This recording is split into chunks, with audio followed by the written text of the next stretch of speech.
Hi, everybody. Welcome back. It's Maroon Devil football time as we have the Maroon Devil Coaches Show right here on the Maroon Devils Network with head coach Sherman Holt. And I've got to get those Maroon Devils in there one more time. I think I say that every Friday night, Coach, a lot. And hey, that's why we're here. But it's really good, as we said before we came on the air, to be 3-0. Three quality opponents, three tough football games. And, it's good to celebrate. But hey, this week is already here, trying to get ready for a tough Tuscola team here, Coach.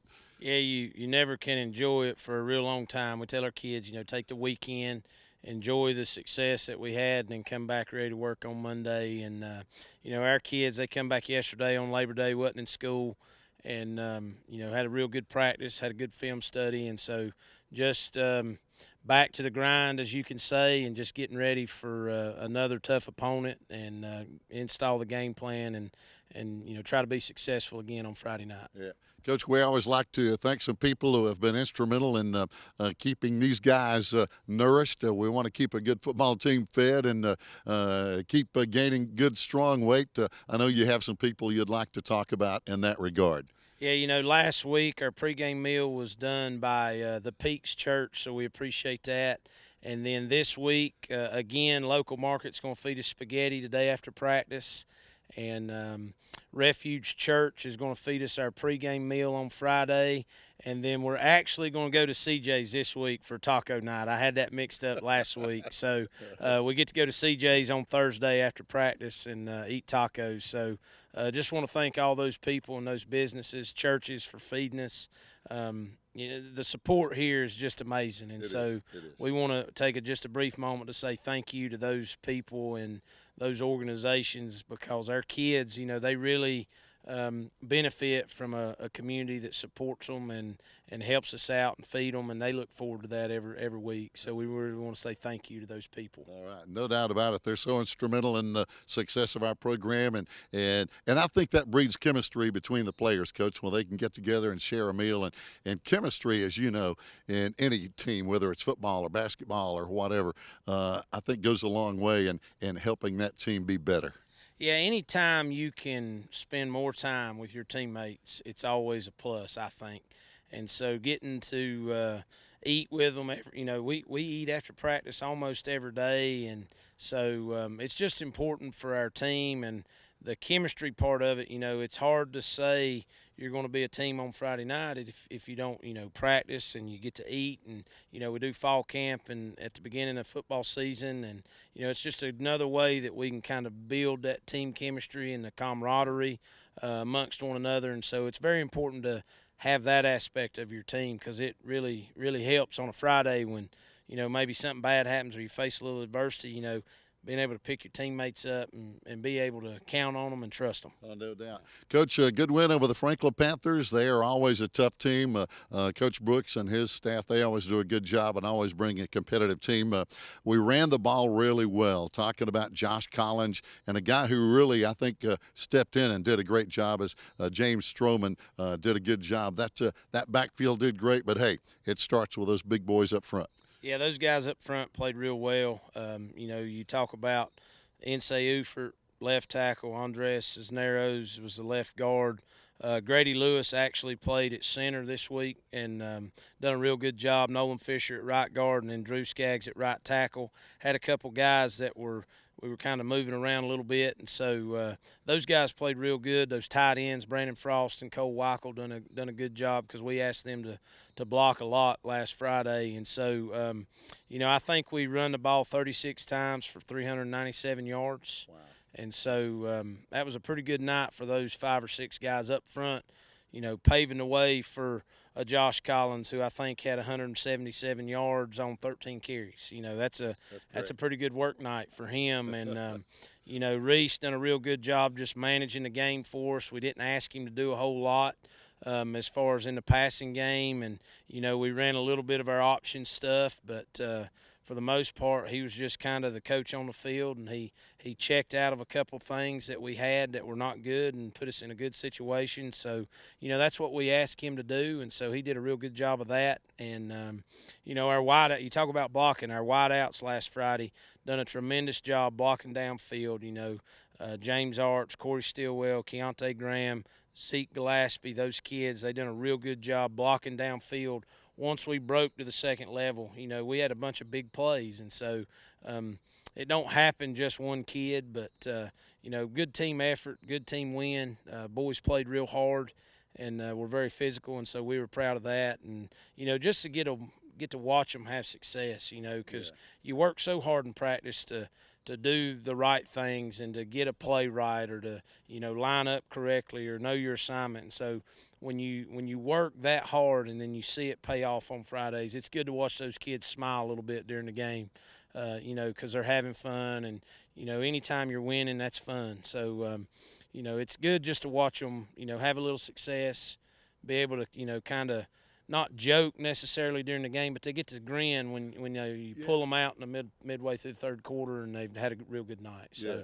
Coach, talking about the defense, Lucas Sutton, I thought, had a great comment this week in one of the stories that was online somewhere. He was talking about the communication between Reese and himself and Skeet Cook. Talk about that communication and how important that is to our defense, who had another really solid night. Yeah, so we'll start from the back end and come up. Reese does a real good job of recognizing different formations, different sets, motions, trades, whatever it may be, and he does a lot of film study. And so he's kind of the coach on the field for us, and he's calling out certain things to those linebackers, and they're relaying it to those D linemen. Lucas Sutton calls every defense for us. He looks to the side, gets a signal from Coach Napier, and so it's one of those things where communicating from the different levels, whether it be from the D-line to linebackers, linebackers to D-line, safeties to the line, it's very important. Communication's real big on defense, and Lucas does a real good job. He's just got a knack for the football, and Skeet Cook, sophomore linebacker, he's only getting better. And tremendous growth for him in the last month. He coming into camp, that was a question mark, was who was going to play that other inside linebacker spot. And, Skeet's had 3 really good games, and he's kind of solidified himself right there. And we've got some other guys. Mason Cochran come in on Friday and had some real good time and made some tremendous plays on special teams. And we think Mason could be another guy that could help right there at inside linebacker. And so just trying to build some depth, in these pre-conference games, because when you get to the conference, you might have an injury, or somebody might have to come out for a series, and you want to be able to have somebody that you can put in and the production not drop. And so we're feeling a little bit better about that inside linebacking group, and kids are growing and picking up what we want them to do better. And so those guys are doing a tremendous job. And the 3 front guys, Nseu for LD LaQuire and Grady Lewis, they had a heck of a game Friday night. I think Grady, I think he ended up with like 7 tackles, 2 sacks, a TFL, and so he had a pretty good night from that tackle spot. Nseu created some havoc, but honestly, you go back and you watch the film, LD, he don't make a whole lot of tackles, right. But he makes a lot of plays, because you watch him and he's getting double teamed and he's getting triple teamed, and he's letting those linebackers make plays, and that's what we've asked him to do, and that's being a good teammate, doing what we need you to do for us to be successful, whether it's make a play or take on a double team. And he was in their backfield all night long, and I think I heard on the broadcast when I was watching it on the way home Friday night that, LD kept popping up. And, he done a real good job of just causing some disruption at the line of scrimmage. And but those 3 kids up front, they played tremendous Friday night.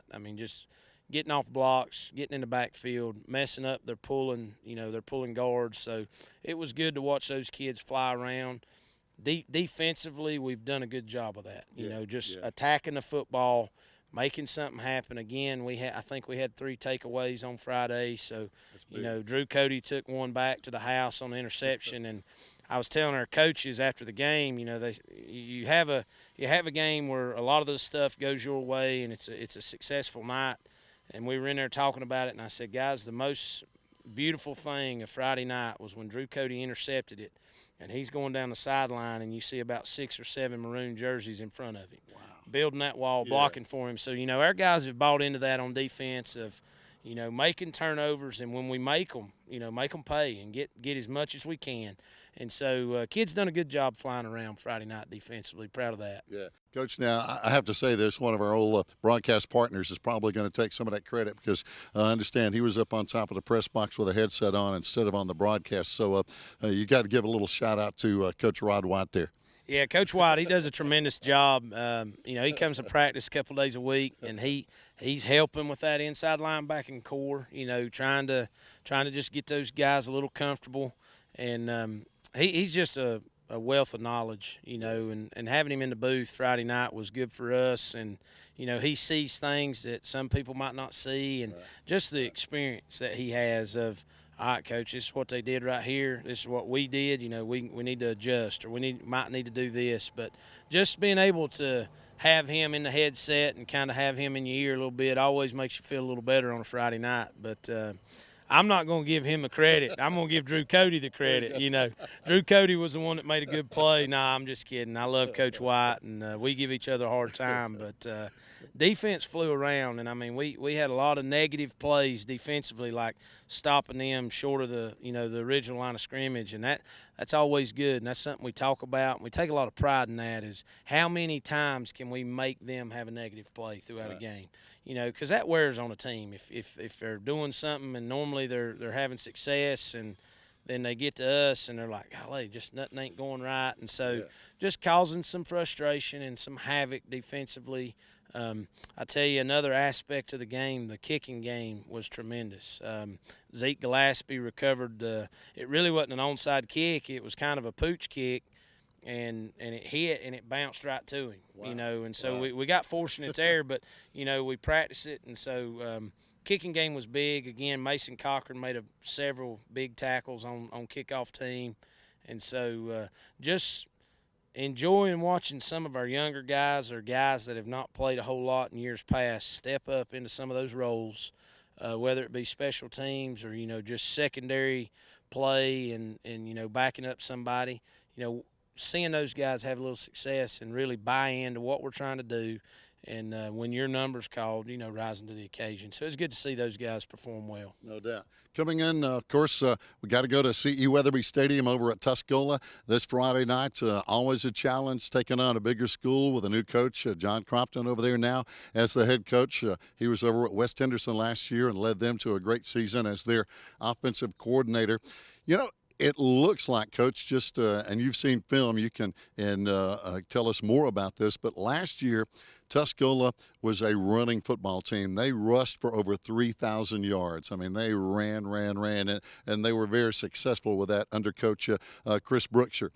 This year, of course, new quarterback, Smoky Mountain transfer. It looks like they've opened it up some, and their offense is radically different, if you will. So, obviously, quite a change for Tuscola offensively. Yeah, you watch them on film, and they do like to throw the football. The thing that we've noticed is they've done a real good job of just taking what everybody gives them. Right, and, I think against McDowell last week, they ran the ball a lot more than they had the first two games. But anytime you got a kid like the West kid at quarterback who has got an extremely talented arm, and he makes pretty good decisions, and so you want to always try to do what your kids can do. And, right. So I think that's, kind of a little bit of why they do what they do. They got a real good kid at quarterback. They want to use that. They got some big wideouts that got some length. They've got some kids that can make some plays.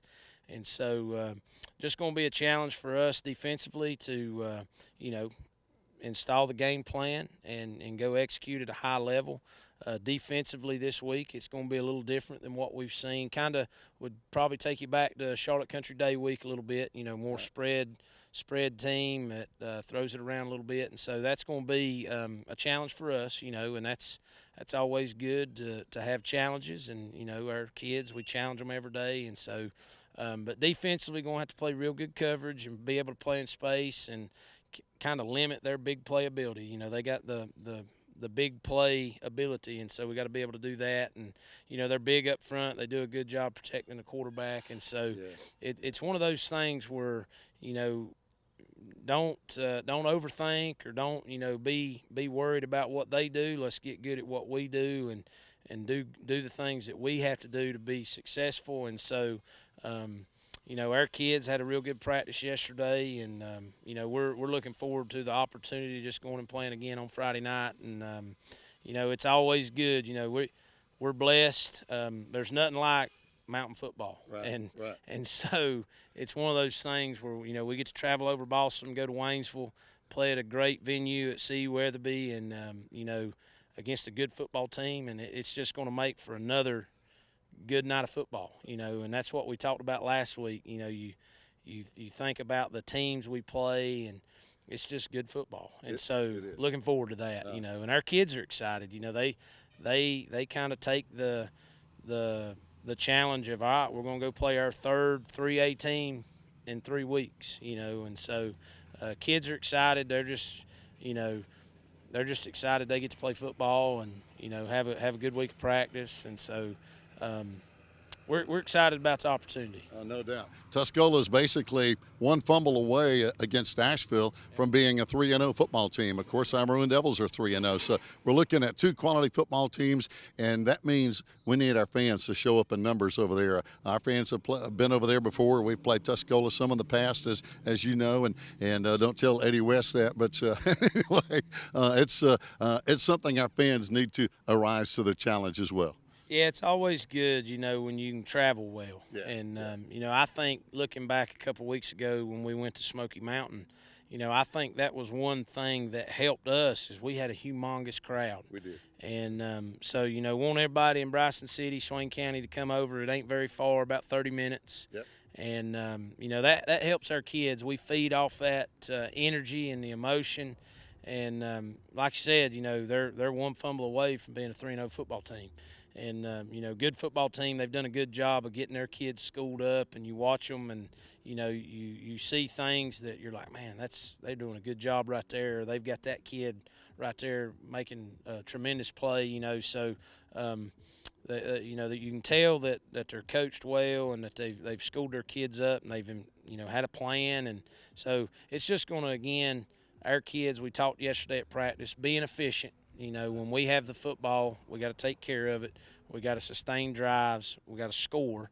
And then defensively, just playing with that little bit of edge, flying around to the football, make something happen when you get there. And then you never don't want to perform well in the kicking game. So it's going to be big for us, all 3 phases, to play our best and to play at a high level of efficiency, because I feel like if we do that, that's what we can ask of our kids.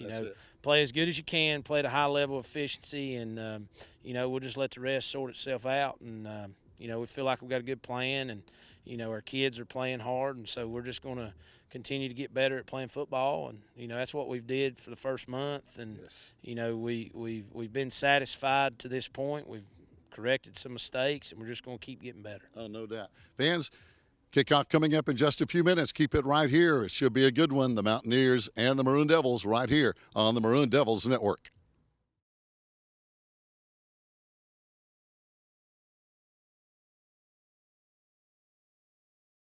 Hello viewers, my name is Audrey Zelinka and I'm one of your student correspondents with the Maroon Devils Network. This channel was created in 2014 and since then we've had over 430,000 views, but more than 75% of those have been non-subscribers. Right now our channel has a little over 2,400 subscribers, but we want to reach a goal of 5,000. To help us do this, you can like, subscribe, and share our videos. Thank you for watching the Maroon Devils Network.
Hey Maroon Nation, my name is Erin Jenkins and I'm an alumni of Swain High and also the Maroon Devils Network. The network you're watching right now helped me chase my dreams and get my start in broadcast journalism. From weekly interviews with Coach B to hosting game day specials and even getting to sit down with some of Swain High's greatest football legends. History of the Maroon Machine. All of these things helped get me to WNCT 9 on your side in Greenville, North Carolina as an on-air news reporter. Right now, you can help other students just like me to chase their dreams by liking, subscribing, and sharing the Maroon Devils Network. As always, go Big Maroon!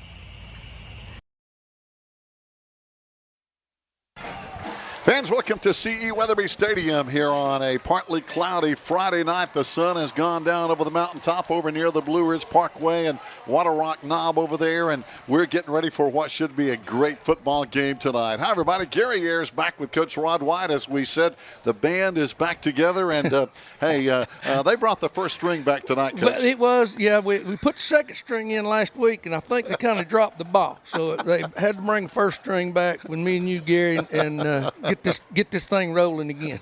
Now they put some heat on us a little bit. They said, hey, now we put up 40 last week, so now let's see what you guys can do against Tuscola now. And that may be tough. Well, it is. Against this football team, Tuscola's got a very, very good football team. One of the better ones they've had here in recent years, and we've got our hands full tonight, and the coaches know it. Being around them a little bit earlier in the week, they were anticipating this, and this is something that this is a cornerstone for the Maroon Devil program. It's a measuring stick, okay? That's exactly what it is. You got to step out of your league, got to step out of your comfort zone. That's what tonight is. It really is. And, you know, when you look at the records, of course, the Maroon Devils are 3-0. The Tuscola Mountaineers are one fumble away from being 3-0. They fumbled inside the 10-yard line against Asheville with under a minute to play. They were driving for probably what was the winning score. But two quality teams. Now, this is a different Tuscola team than what we saw last year. Of course, we didn't play them last year, but Coach Brookshire was here, and they rushed the football for over 3,000 yards. They ran. Right. This is totally different. They throw it all over the field. They'll throw this thing constantly. They got a quarterback that can do it. He's got about the quickest release of a young man his age I've ever seen. I watched a little bit of film on him, and he can get rid of that football in a hurry, and he's got pinpoint accuracy.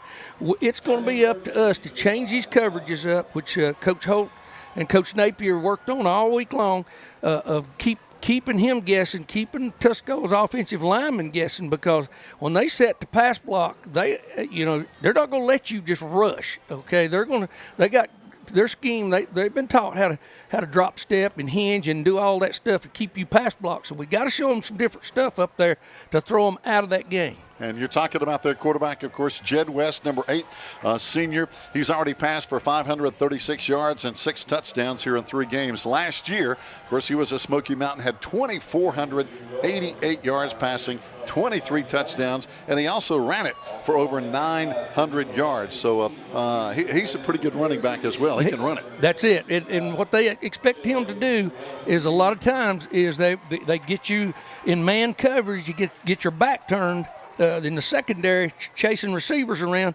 and he pulls the thing down. It's designed. It's blocked like a draw play where they turn out and turn back block, and it's just a big giant, and he's got a back there leading him a lot of times.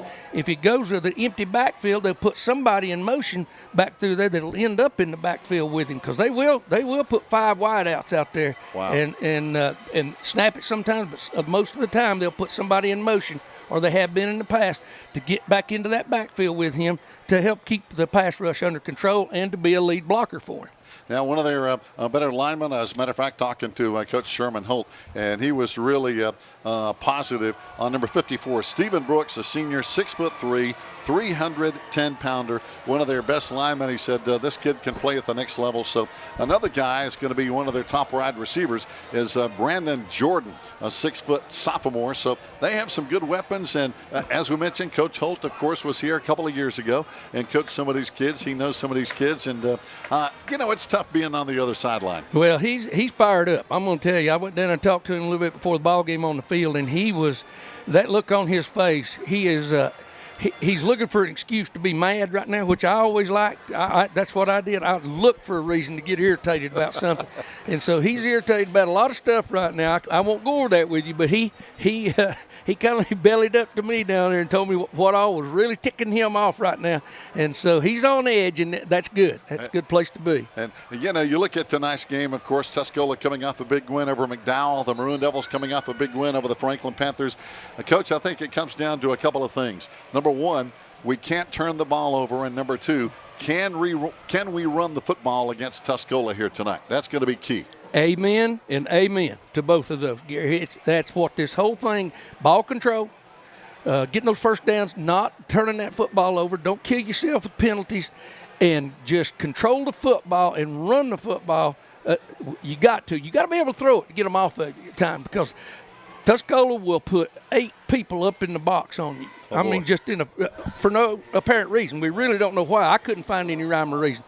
They will throw 8 people up in that box and dare you to throw the football. They think you can't get it off in time. They're blitzing off the edges. Those linemen are stunting. You'll see it here in a minute. It's crazy to watch. And the other side of that, if we can eliminate the turnovers and have long drives on offense, I think things are good, as now we're going to see Tuscola kick it high. And it's going to be deep, going to be taken at about the 9-yard line. On the return to the 15, out across the 20, 25, out across the 29-yard line. Good return by Josh Collins. On the flip side of that, Coach, and this is what worries me a little bit, if the game turns into a shootout, that's going to favor Tuscola. It will favor Tuscola. They can score often and within 2 minutes. I mean, it don't take them long to put it in the end zone if they get you on your heels. This goes back to the old thing about who can control this football and field position. Right now we got, it's not horrible field position, but we'd like to get that ball out to the 30 or 35. Here we go, 28-yard line, Here we first go. down and 10, out of the I formation, and it's going to be a toss in the backfield, and that's something that we've had a lot of success with, and that's a good 4-yard gain. Straight toss sweep, pitching the ball back there to the tailback, and that's a good play, and it's a solid play, and it's a play that Coach Holt really, really wanted to put in. We talked about the Veer game this week, he and I did, and he I just told him I used to not like to run the Veer play until we got people loosened up a little bit, run any type of option play. But I said, that's up to you, Coach. You run it whenever you feel like you need to. So I think he's just going to try to loosen everybody up by running the football. Doing some different things. We go to the other side, just a kind of a toss sweep over there on the left side. Got about 2 more yards. Just going to bring up 3rd down and almost 3 yards this time. Josh Collins again on the carry. Yeah. So you can see Tuscola how they're playing. I mean, they're putting them all up on the line of scrimmage, trying to stop they're prepared for this Veer game. But right now they're not seeing it. So it'll get their minds off of it just a little bit here in a minute.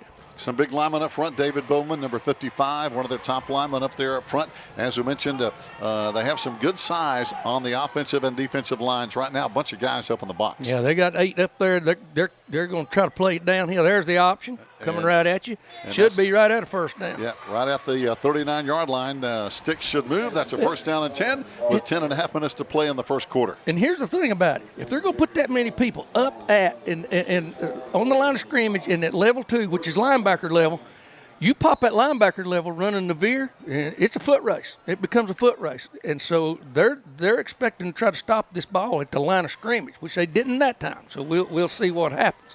And that's going to be a big key. This time the Maroon Devils are going to bring a receiver wide to the left side. Over here is going to be Corey Stillwell, wide left. Got a receiver wide up on the top.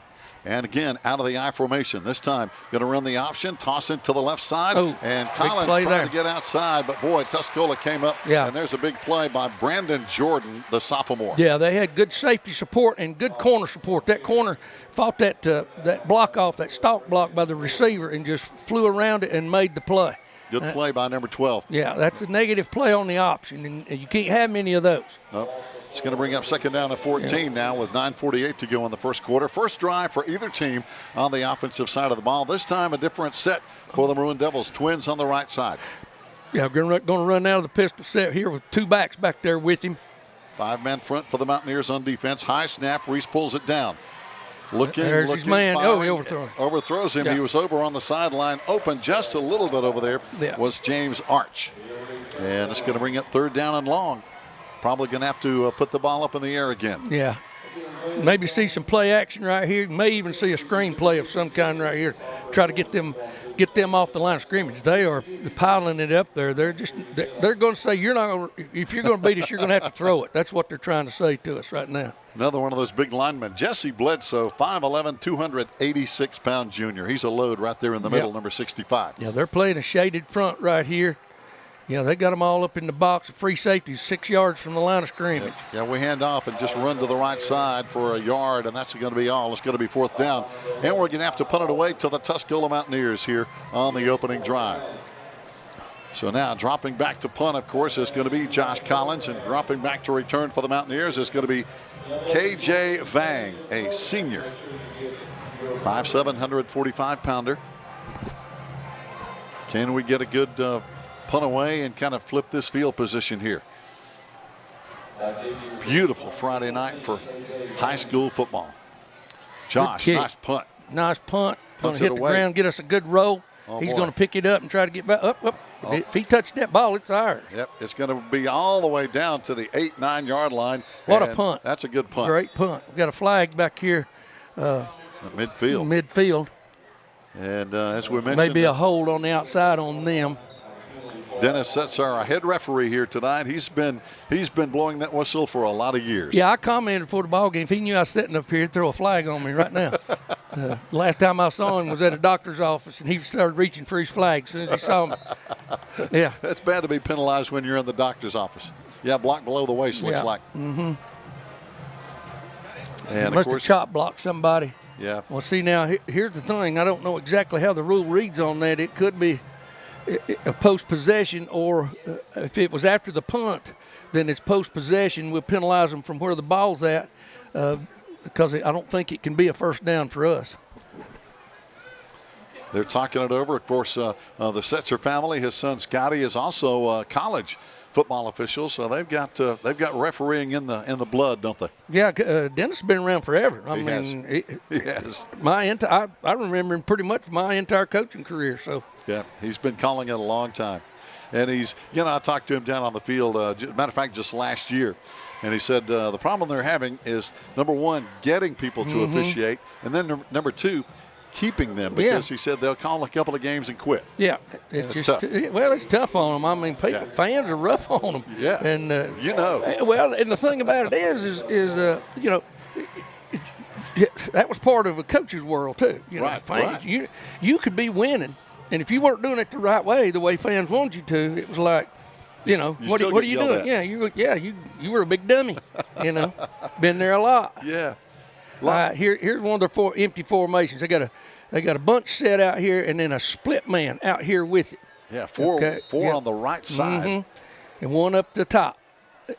So it looks like we got single coverage. See if we get any motion out of this Covey bunch here. This three-man set here. And again, West is in the backfield all by himself, throwing out of the end zone, throws over the middle, knocked away. Boy, just almost, if Lucas Sutton had brought both hands, that thing happened. See how quick he got rid of it right there. Lucas didn't have time to get both hands over there, but he got one hand on it and tipped it away. But if he gets both hands in there, he picks that for a touchdown. Oh, no doubt. Good play over there. And it looks like Lucas is wearing number 50 tonight. Yes, he is. Yeah, so he's not 66 or 33. No, so he's 50. Keep switching his number. So Lucas, right, now here comes the motion across. Going to run the draw right there. Yep. Oh, good gap on that right side. That's enough for a first down out to the 15-yard line. Yeah, and there wasn't anything special about that. Wasn't a trap block or anything. They just turned out and turned out block and down blocked, and that was it. So they just got enough of a lane in there for that guy to shoot through. Yeah, it's a total zone type blocking scheme.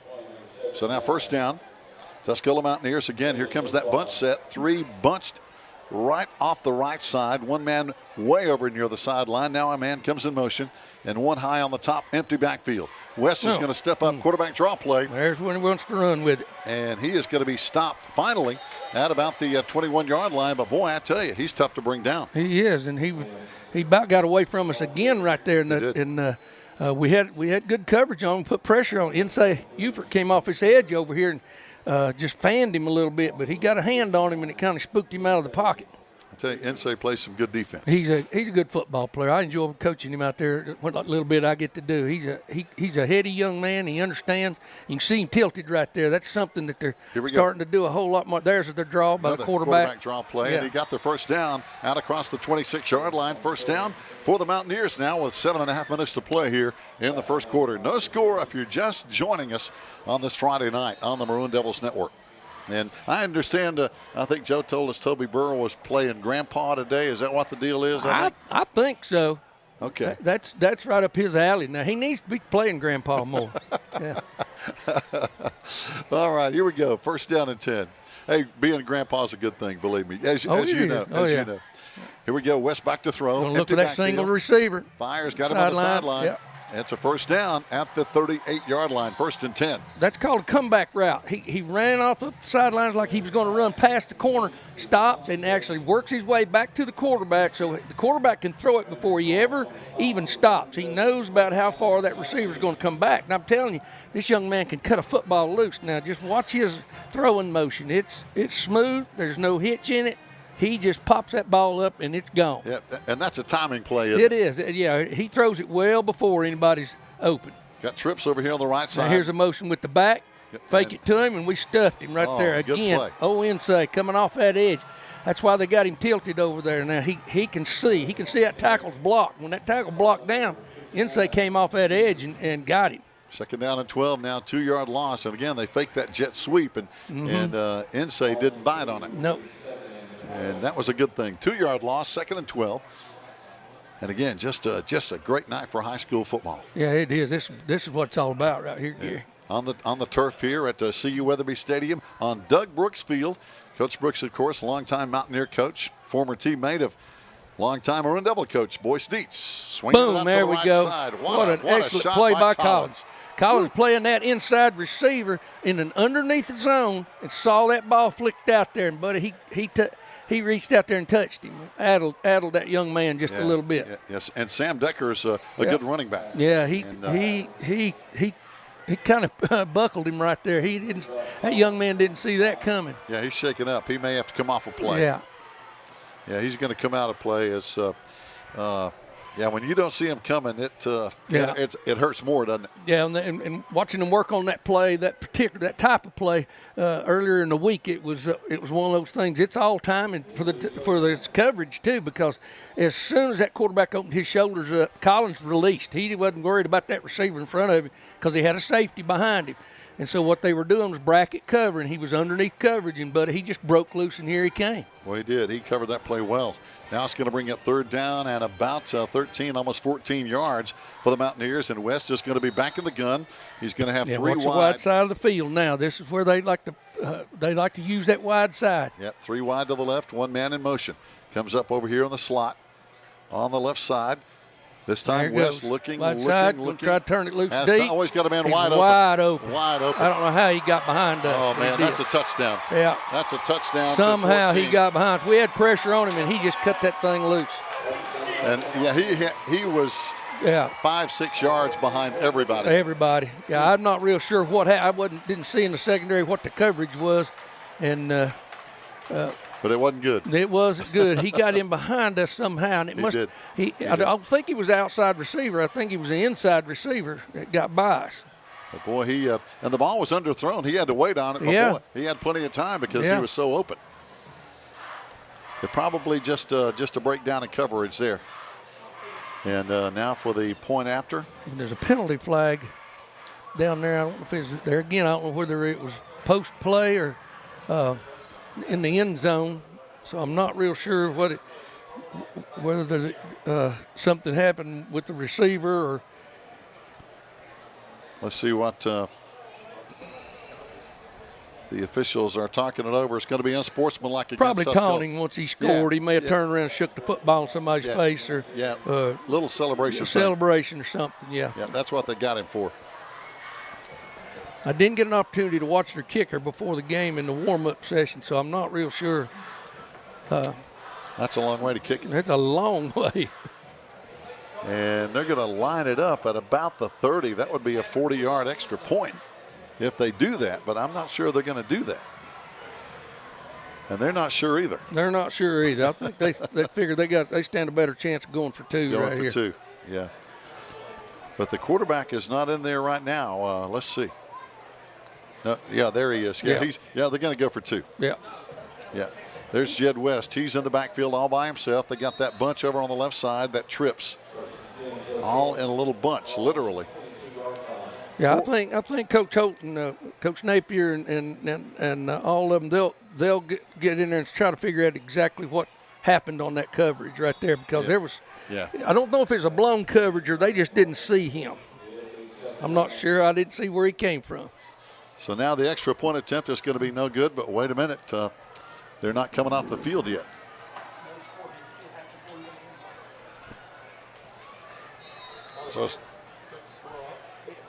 So they're going to say now, apparently that penalty was before the touchdown. So the touchdown has come back. Oh, I'm sorry. The touchdown has come I back. missed that. Yeah, me too. I missed that. I'm sorry. I thought they were going for two, but Me too. They're still playing regular ball. That's on me, man. There's a slant pattern, and it's going to be good. Should be good for a first down at the 12-yard line. But, Coach, apparently the penalty happened before the touchdown, so they brought the touchdown back. Okay. That's a good thing. I didn't even look at the scoreboard. Yeah. So 5:14 to play. Tuscola now still trying to punch this ball in the end zone. Yeah, Second down coming up. That rub route they just ran right there, that's two pick moves on the inside to pick defenders off. And it's like a outside screen play, and he's just running with the ball.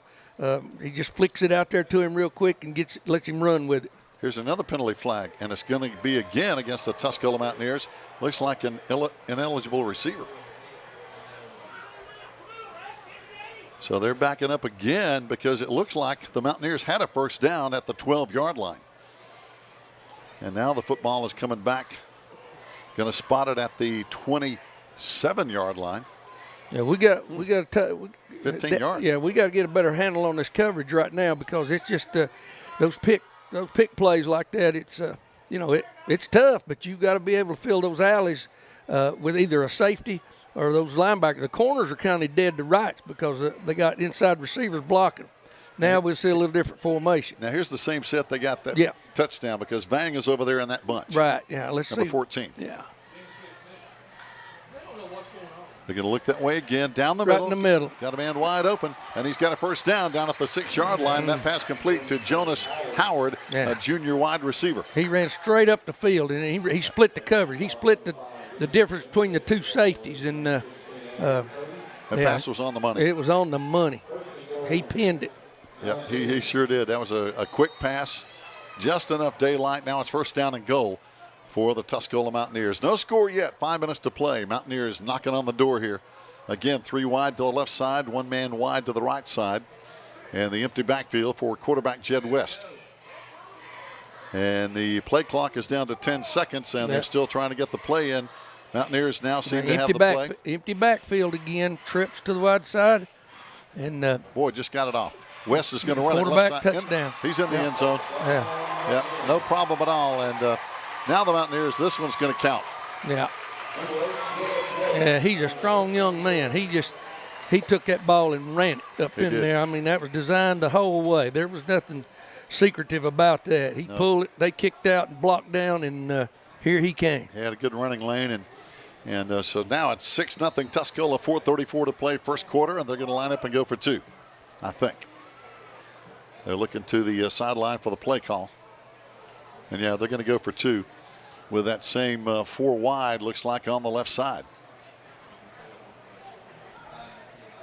Nope, now they're going to run 3 wide to the left side.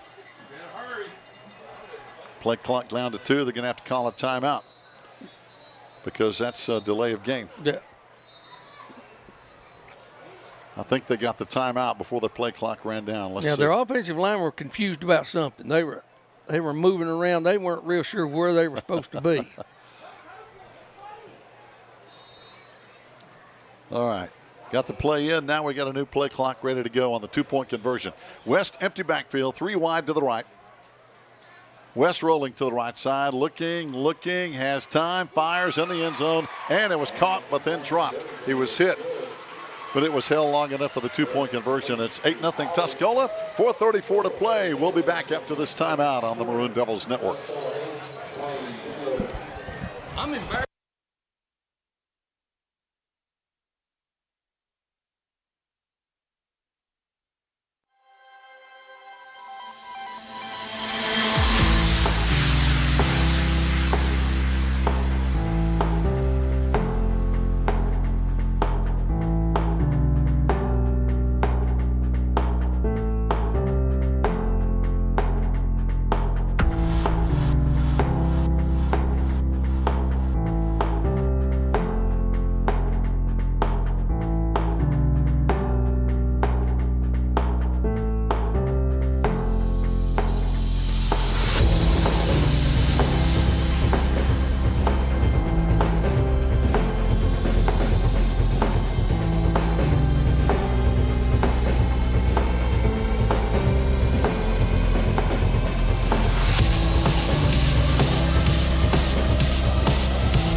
Fans, welcome back. Mountaineers getting ready to kick off. They've kicked off once here in the first quarter, and this time they have an 8-0 lead on their second kickoff.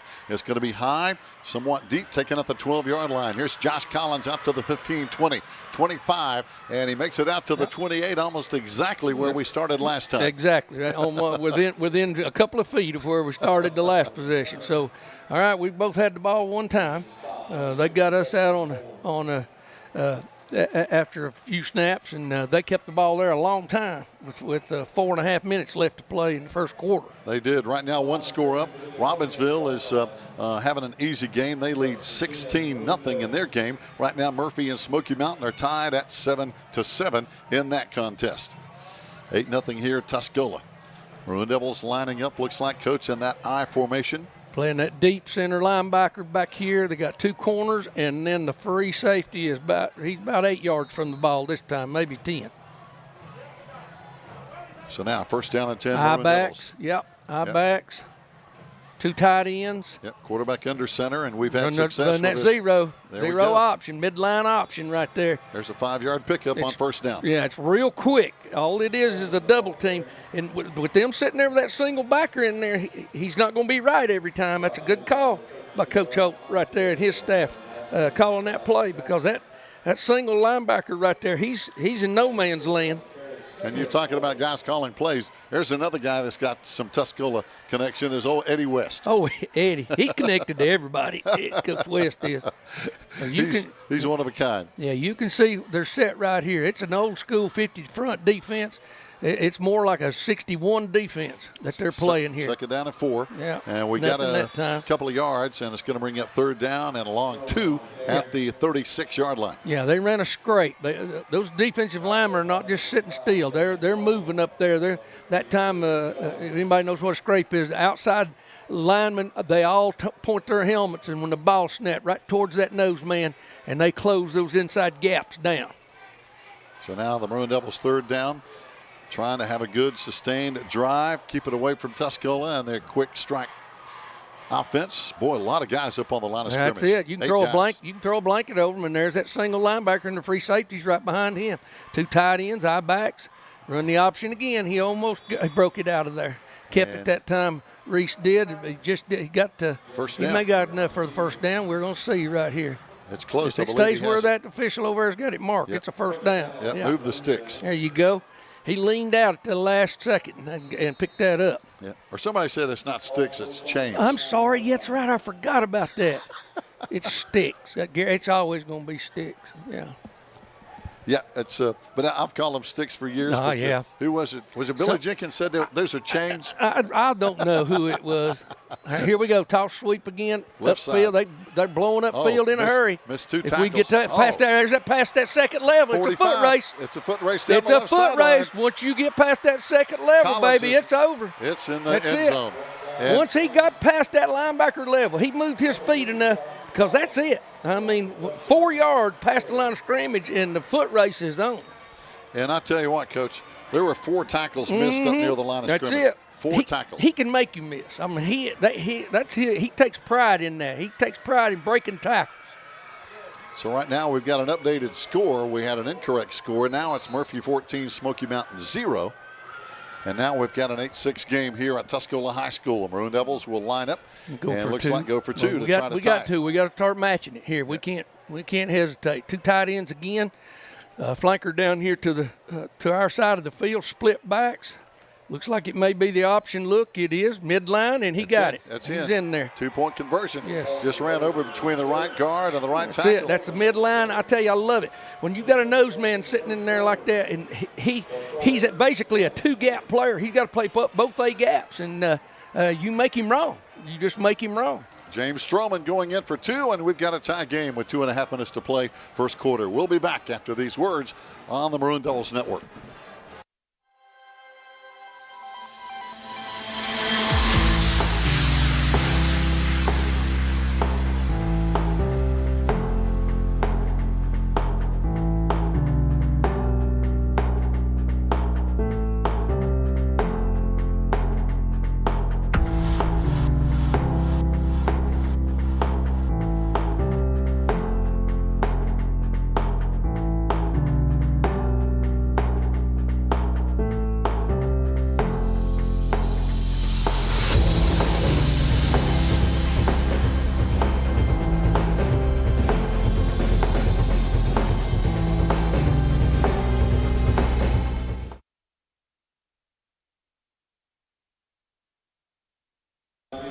Fans, welcome back. Brendan Lanning will tee it up for the Maroon Devils as we're going to kick it deep now to the Tuscola Mountaineers. Cooper Williamson, one of the deep men over there.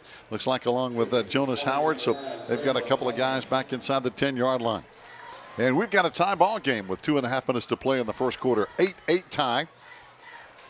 Lanning will kick it toward the right sideline. It's going to be taken on the dead run out across the 20. And the Mountaineers up across the 30-yard line on the return by Jonas Howard. So a line drive kick, and their return man handled it well. Well, he did. And he went the only place he could go.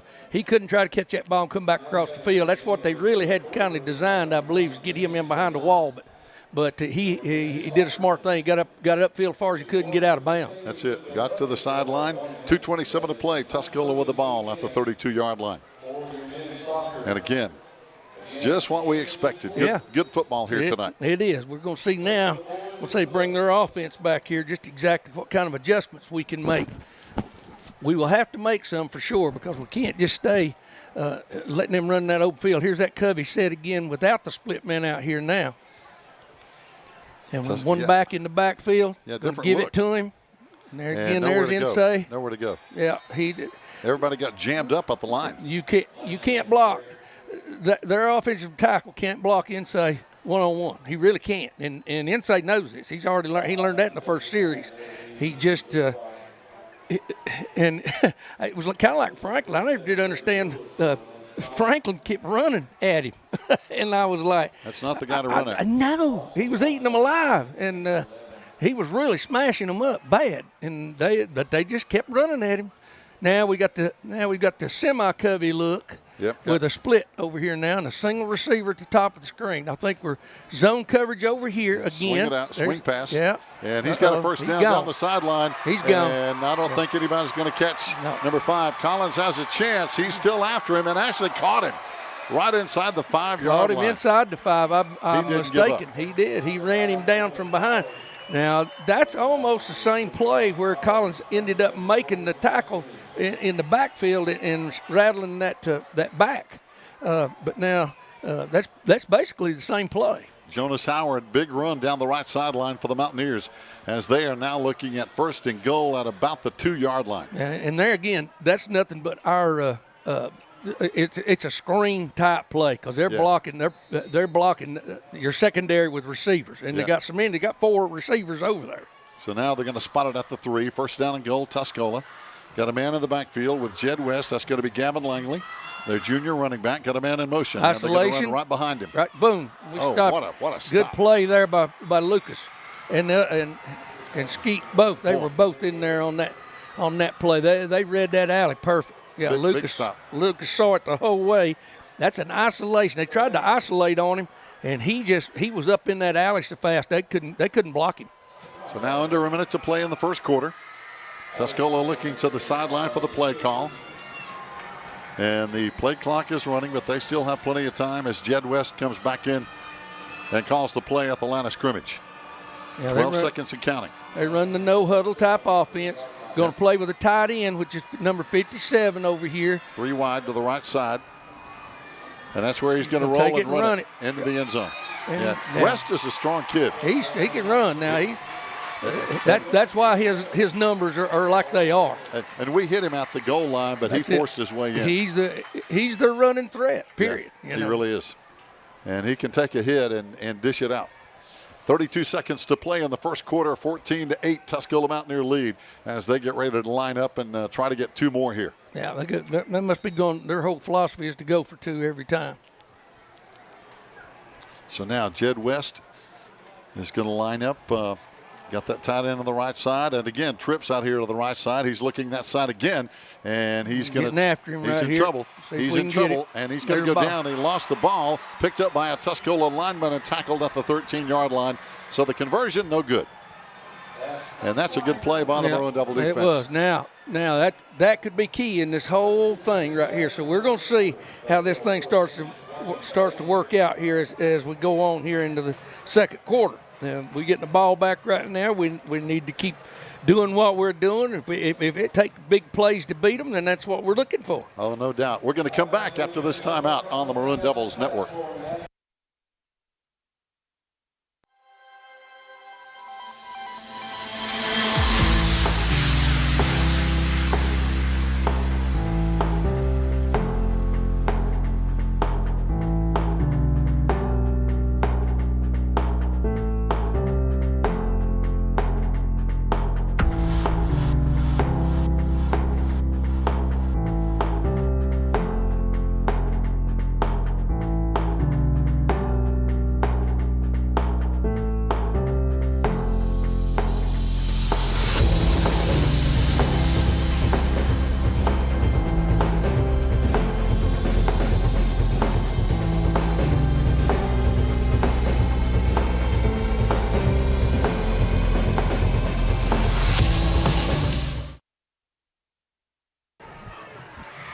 Fans, welcome back. Some events coming up next week for other Maroon Devil teams. Men's soccer, Monday, going to be playing at Andrews. Wednesday at Hayesville.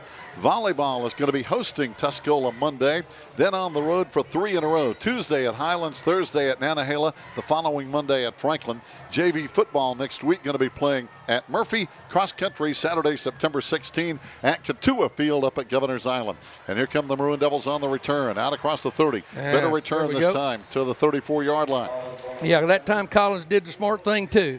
He couldn't get that ball back across through there the way they had that covered. And what they're doing by kicking it to, like we talked about this before, when they kick it between the hash and the sideline, you don't have to defend the whole field. You can collapse the wide side of the field down onto the ball carrier. And he did a smart thing, just exactly like Tuscola's returner did earlier. Just get the ball upfield, get what you can towards the boundary.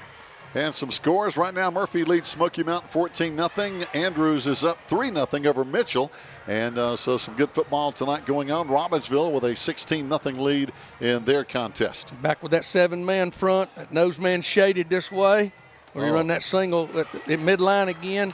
This time the linebacker reads it and runs right to him. Yeah, couple of yard gain, maybe. Going to bring up second down and still about 9 at the 35-yard line. That'll get him in trouble in a minute. If he's going to be taking that dive every time, then and we're single blocking it like that, that'll get him in trouble in a minute.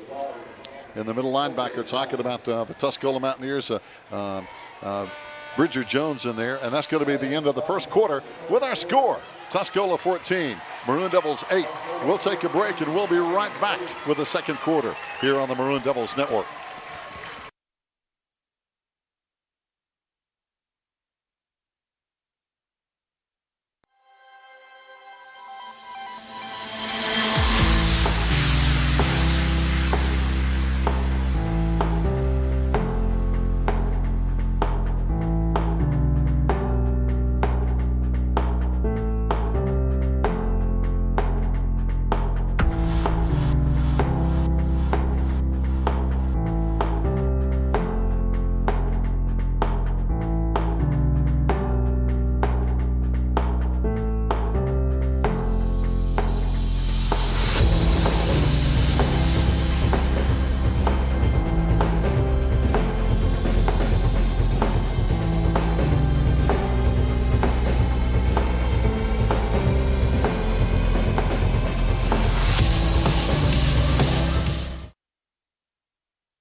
Fans, welcome back. Gary is along with the coach, Rod White. We've played one quarter and kind of what we expected, a back-and-forth ball game with Tuscola up right now 14-8. Maroon Devils with the ball, 2nd and 9. 2nd and 9, coming out in the two tight end set again. Eye backs, flanker up to the upper part of the screen.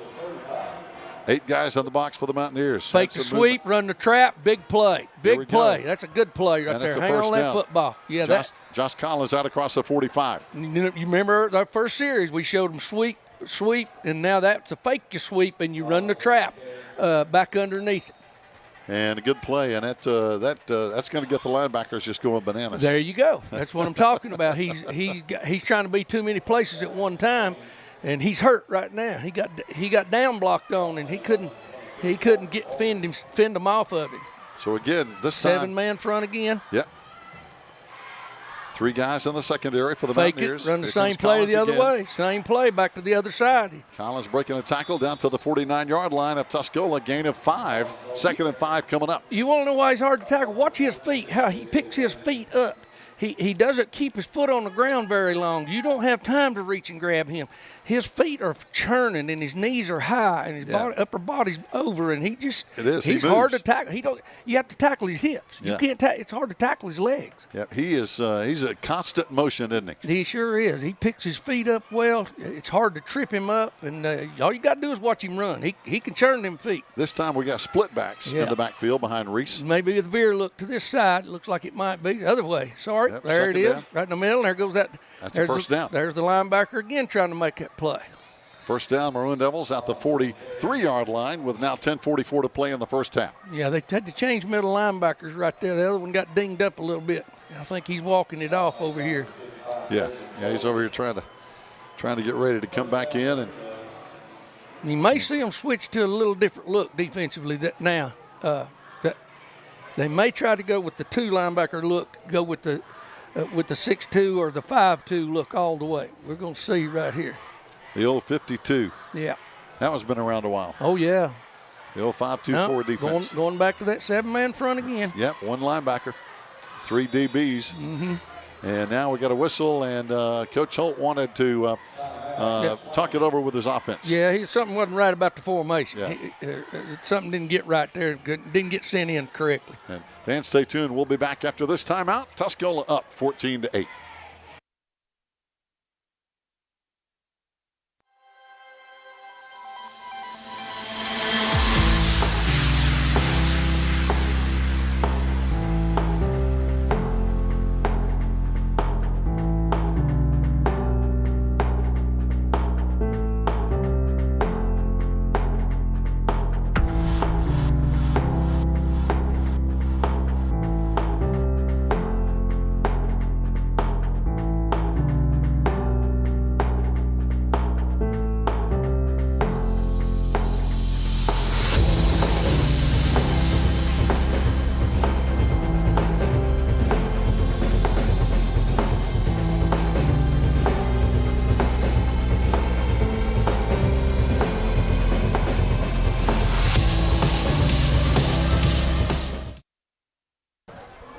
Fans, welcome back. We'll tell you more about the Hall of Fame golf tournament here in just a minute. Right now, first down, Maroon Devils after a timeout. All right. 44-yard line of Tuscola. Yeah, pro set eye. That's stretching those outside people out just a little bit. Getting those corners back off. Run the option this way. Good and dive play, and there you go. He's in the secondary, another first down. Yeah. I'm telling you, they're making it hard. He's guessing right every now and then, that single backer is, but now he can't. The number 3's back in there now, and he can't guess right every time. That's a tough task. Talking about the Hall of Fame golf tournament, it's coming up October 7th at Smoky Mountain Country Club. Cost is $320 for a 4-man team or $400 for a 4-man team corporate sponsorship. And you can also buy a golf ball for $5. Closest ball to the hole, $500. All right, 2 tight ends. Flanker up wide side, going to run the counter trap again. Yep, delayed handoff. Collins. Here comes Collins. He's in the secondary. Oh, he man. We talked about that. Man. There's a big turnover inside the 20-yard line. The ball popped out. It's Tuscola's ball at the 13-yard line.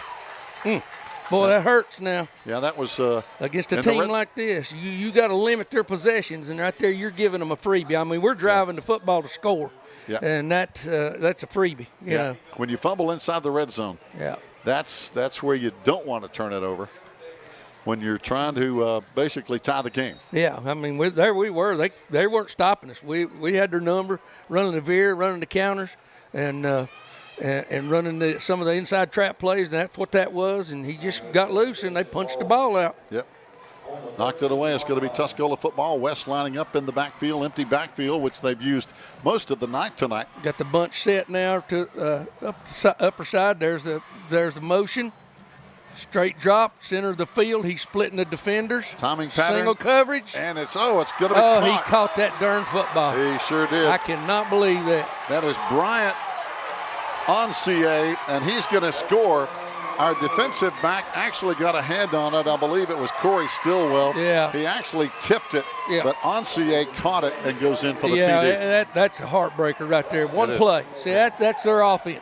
They intend to score like that constantly, and he just slung it up there. I mean, the timing pattern. We got a hand on it, and it's hard to.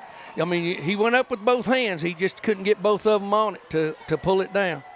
So now it's going to bring up a 2-point conversion try for the Mountaineers with 9:24 to play in the second quarter. Tuscola up 20-8. West looking to the sideline for the play call from first-year head coach John Cropton. Yeah, trips down here towards Tuscola's sideline, single receiver up top. Quarterback's going to keep it. Oh, he got hit. He stopped short that time. Yeah, we stunned it a little bit on the outside by bringing that outside linebacker down inside on him. Lucas Sutton with a tackle. Yeah. So now we go to a 20-8 score, 9:24 to play, and we'll be back with just a moment on the Maroon Devils Network.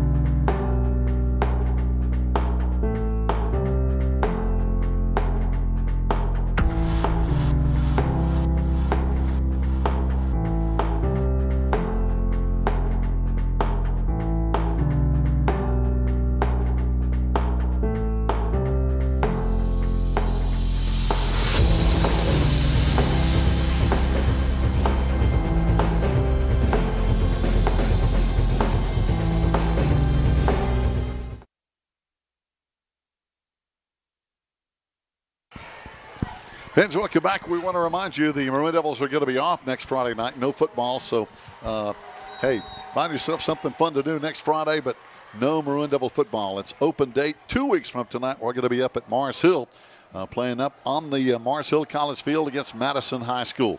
Here comes the Tuscola kickoff. They angle it toward the sideline. Going to be picked up and dropped and back out to the 15-yard line. Trying to cut back inside again is going to be Andrew Cody, and he's going to be stopped right at the 20-yard line.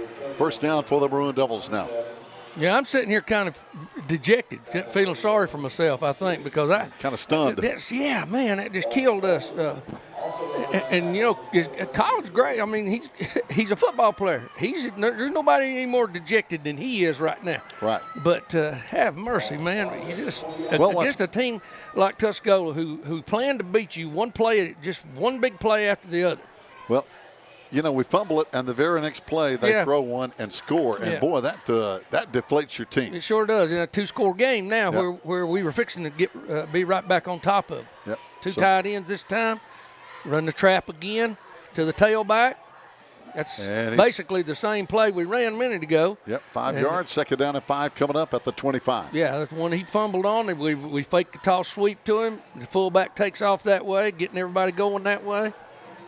And again, it's going to be Josh Collins and James Stroman pretty much in the backfield tonight. Josiah Glaspie going to be playing more or less on defense, so we're not going to see him tonight, we don't think, in the backfield. No, we've seen him if he'd been playing corner so far. Right now, if you'll watch Tuscola's defensive front right here, they're going to be stunting around trying to stop us. There we go. We knocked the center backwards that time.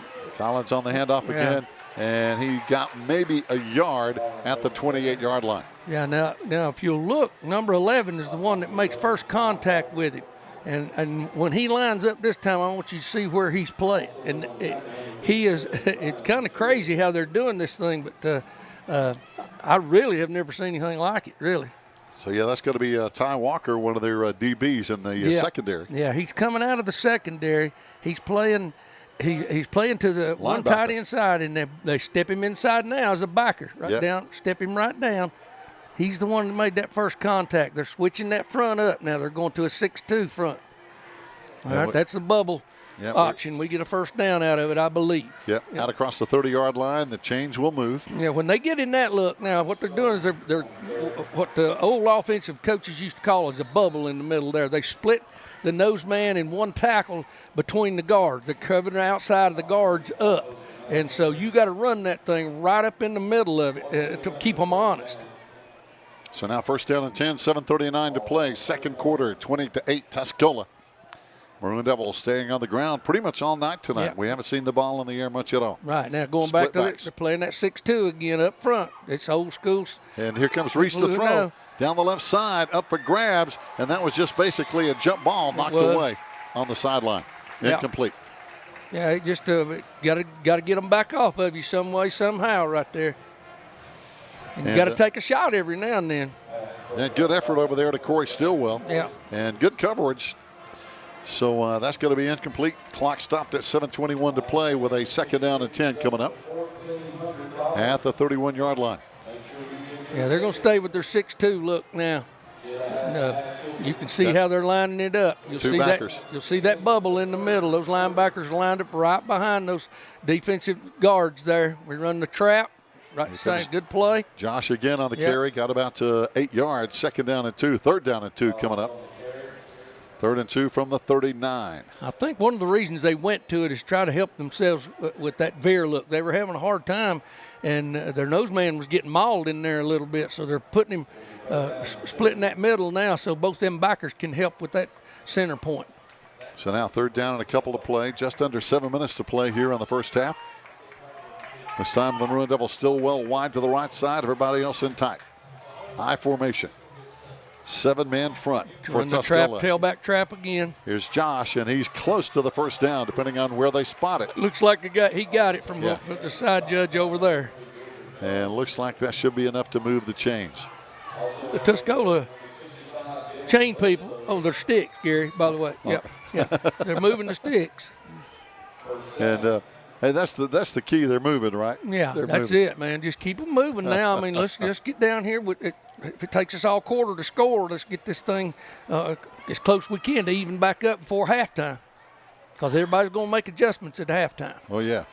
Again, 7-man front again, split backs. 2 tight ends, 2 split backs, yep.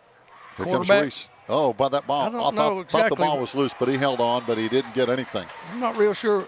I may be trying to test that bubble right there by kicking out and letting the center block one of the backers, and what they did was they ran a scrape out of that 6-man front, which means those 2 defensive linemen covering the guards. They immediately, when the ball snapped, came right to the center, just stepped and drove themselves right to the center, and center couldn't get off the ball. So now second down and almost 11, 10.5 at the 41-yard line. And just watch their front there. There it is, that bubble again. It's split middle. High formation. And we drove him off the ball again. Here comes Josh around the right side. He's got the first down, and he's loose in the backfield, Hang breaking another tackle. He's breaking tackles everywhere. Yep. And is finally brought down at the 20-yard line. What a run. It's a great run. Man, I tell you, we can move the football on him doing things like that. I mean, we're just kind of taking advantage of that bubble right now. We may see him come out of it here in a minute. And this time, good protection of that football at the 20-yard line. Well, when you commit 8 people to within 4 yards of the line of scrimmage, once that level 2's broken, you got some running room. Because you're expecting them defensive backs to come out of man coverage and make that tackle. So now the Maroon Devils, similar set again. Only 1 wide receiver, still well wide right. Everybody else in tight in the eye. 1st and 10, right on the 20-yard line. Middle again. Fake it, run the trap. Didn't get nothing that time. Yeah, not much there. Going to bring up second down and still about 10 to go with just under 5 minutes to play here before halftime. And it looks like Josh is kind of shaken up, I believe. He might, is that him? I believe he went to the to the sideline, kind of shaken up. Yeah, he got hammered high and low that time. They were hitting him all around, and he was trying to get it every yard he can. And when you're trying to get every yard you can, you get beat up a lot. And like he did earlier, I mean, you stand a good chance that ball getting knocked out. There's a time, too, where you just got to say, this is it, and I'm covering this ball up and getting to the ground. You got a timeout on the field right now. In the backfield is going to be James Stroman and Mason Cochran. And now one of the linemen going to have to come out. Yeah, he's something. He's either bleeding. That's Big Nolan or Fisher. Something with his helmet's tore up. Equipment malfunction. Yeah, looks like you're going to have to work on that. Going to bring Lucas Sutton in at right guard. He played there. He practices there all week long. So here we go. We fake the option. It's going to be the dump pass right there, and he come back off the ball. Reese looking, throws it behind his man. Yeah. He had a man somewhat open back over on the left side, but I don't think he could see him because he was rolling right. Yeah, it was intended to go to the tight end right there. It was, if people remember, the dump pass, and he had to give ground off the line of scrimmage, and he wasn't able to get rid of it on time. And that safety that's lined up over that tight end, he read him the whole way. Mason Cochran goes out. Josh Collins right back in. 4:11 to play here in the first half. Maroon Devils now looking at a second down and still about 10. Just keep your eyes on those defensive linemen for Tuscola and look at their front. See what they're going to do with it. And it looks like we've got a penalty. We've got a penalty, I believe. Well, what was that all about? I didn't see a flag. I'm not sure. It looks like a 5-yard variety. Second down. Lord of mercy. I-backs. 2 tight ends. Yep, we need 15. There's the bubble in the middle. Over the 2 guards. There's the trap back the other way with Collins. Yep, Collins he down bounces to the 5. it all the way over the top, runs over one. Inside the 10, that's a first down. First down. First down and goal to go. Maroon Devils with 4 minutes to play in the first half. Yeah, he's trying. He's making up. That's what he's doing. He's wanting to pay them back for that fumble. Yep. He's wearing out, too. He's getting tired. Oh, boy, he plays so many plays. Yeah, he plays on both sides of the ball, special teams, but he's tough. He's tough. He's mentally and physically tough. Yeah, they're going to split that middle again. 8-yard line, Maroon Devils first and goal. I formation again, 1 wide receiver. Yeah, you can see what I'm talking about right now. Now, watch the movement. That one's going to cross the face. Try to cross the face. There's the trap. Almost tackled him from behind. Yeah. Got a yard, maybe 2, down to the 6-yard line. Second down and goal at the 6. Yeah, and what we're doing is we're looking at that bubble, and we're trapping that first or second defensive lineman. Right now they're going to switch defensive lineman out. And they may be going back to that 7-man front. Looks like what they're doing right now. There we go. We've got the nose man back in there now. He's head up the center. And they're playing with that 1 linebacker scheme now. Yep. 2 tights.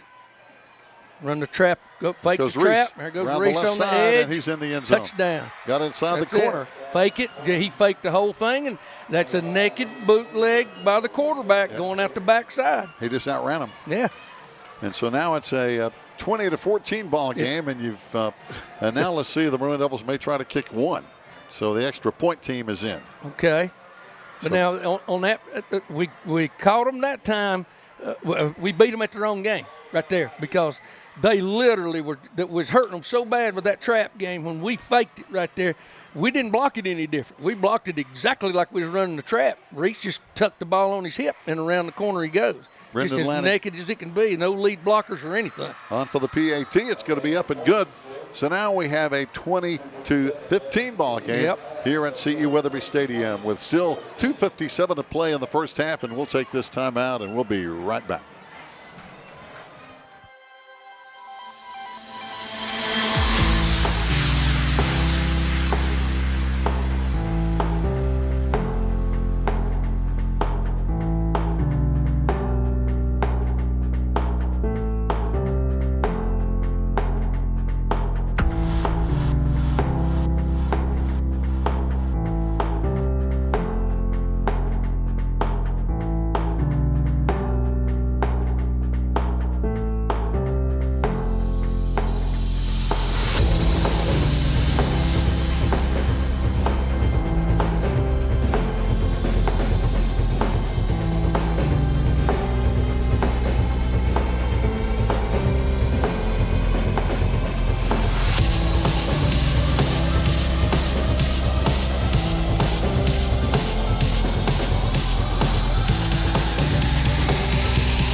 Fans, welcome back. Brendan Lanning gets set to kick it off for the Maroon Devils here with just under 3 minutes to play here before halftime. And Tuscola will get the football back, and we'll see if our Maroon Devil defense can, which has been outstanding this year, can slow down this high-flying Tuscola offense. Going to be a high kick, kicked right in a dead spot, picked up at the 23. Back out around the left side, getting around the corner, making it toward the sideline, and finally brought down at the 35-yard line. So Tuscola, pretty good return over there. Yeah, we can't trade possessions with these people. Their offense is too high-powered. You're seeing two entirely different offenses and two entirely different defenses matching up. What you are seeing is that line of scrimmage play. Tonight's all about that line of scrimmage play. It is, and both teams doing a good job, and we have a penalty flag down on the kickoff return. And let's see what they're going to call here. I'm not real sure what transpired right there. Yeah, it's up near the 50-yard line where the flag was thrown with 2:49 to go in the first half. Kind of, unless it's an unsportsmanlike on us, it's got to kind of be against them, a holding call or something of that nature. Or a block in the back. Yeah. Maybe they're talking about did it happen before the play was over or after? Because normally it's on the return team. It normally is, unless somebody loses their composure out there and gets and gut slings a blocker or something and tries to slap him around and pick the flag up.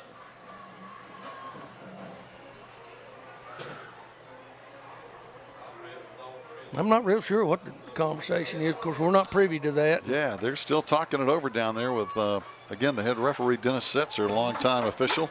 Dennis will get them straightened out. Yeah, he's been around these mountains calling football a long time. Yep.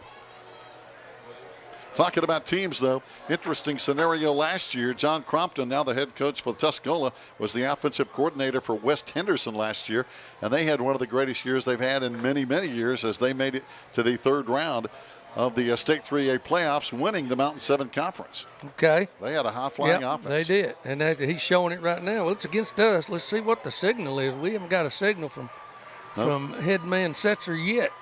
Are we going to get one?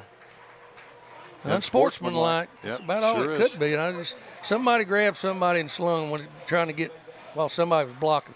Coach Holt is not happy. I wouldn't be either. Because I don't know, I didn't see it, but if it's one of his players, he's irritated at the player. Because there again, we talked about it before the game started. You cannot fumble and penalty yourself out of a football game anymore. You got to get more disciplined than that. Yeah, because in a game like this, it's just too close. Yeah. All right, here we go.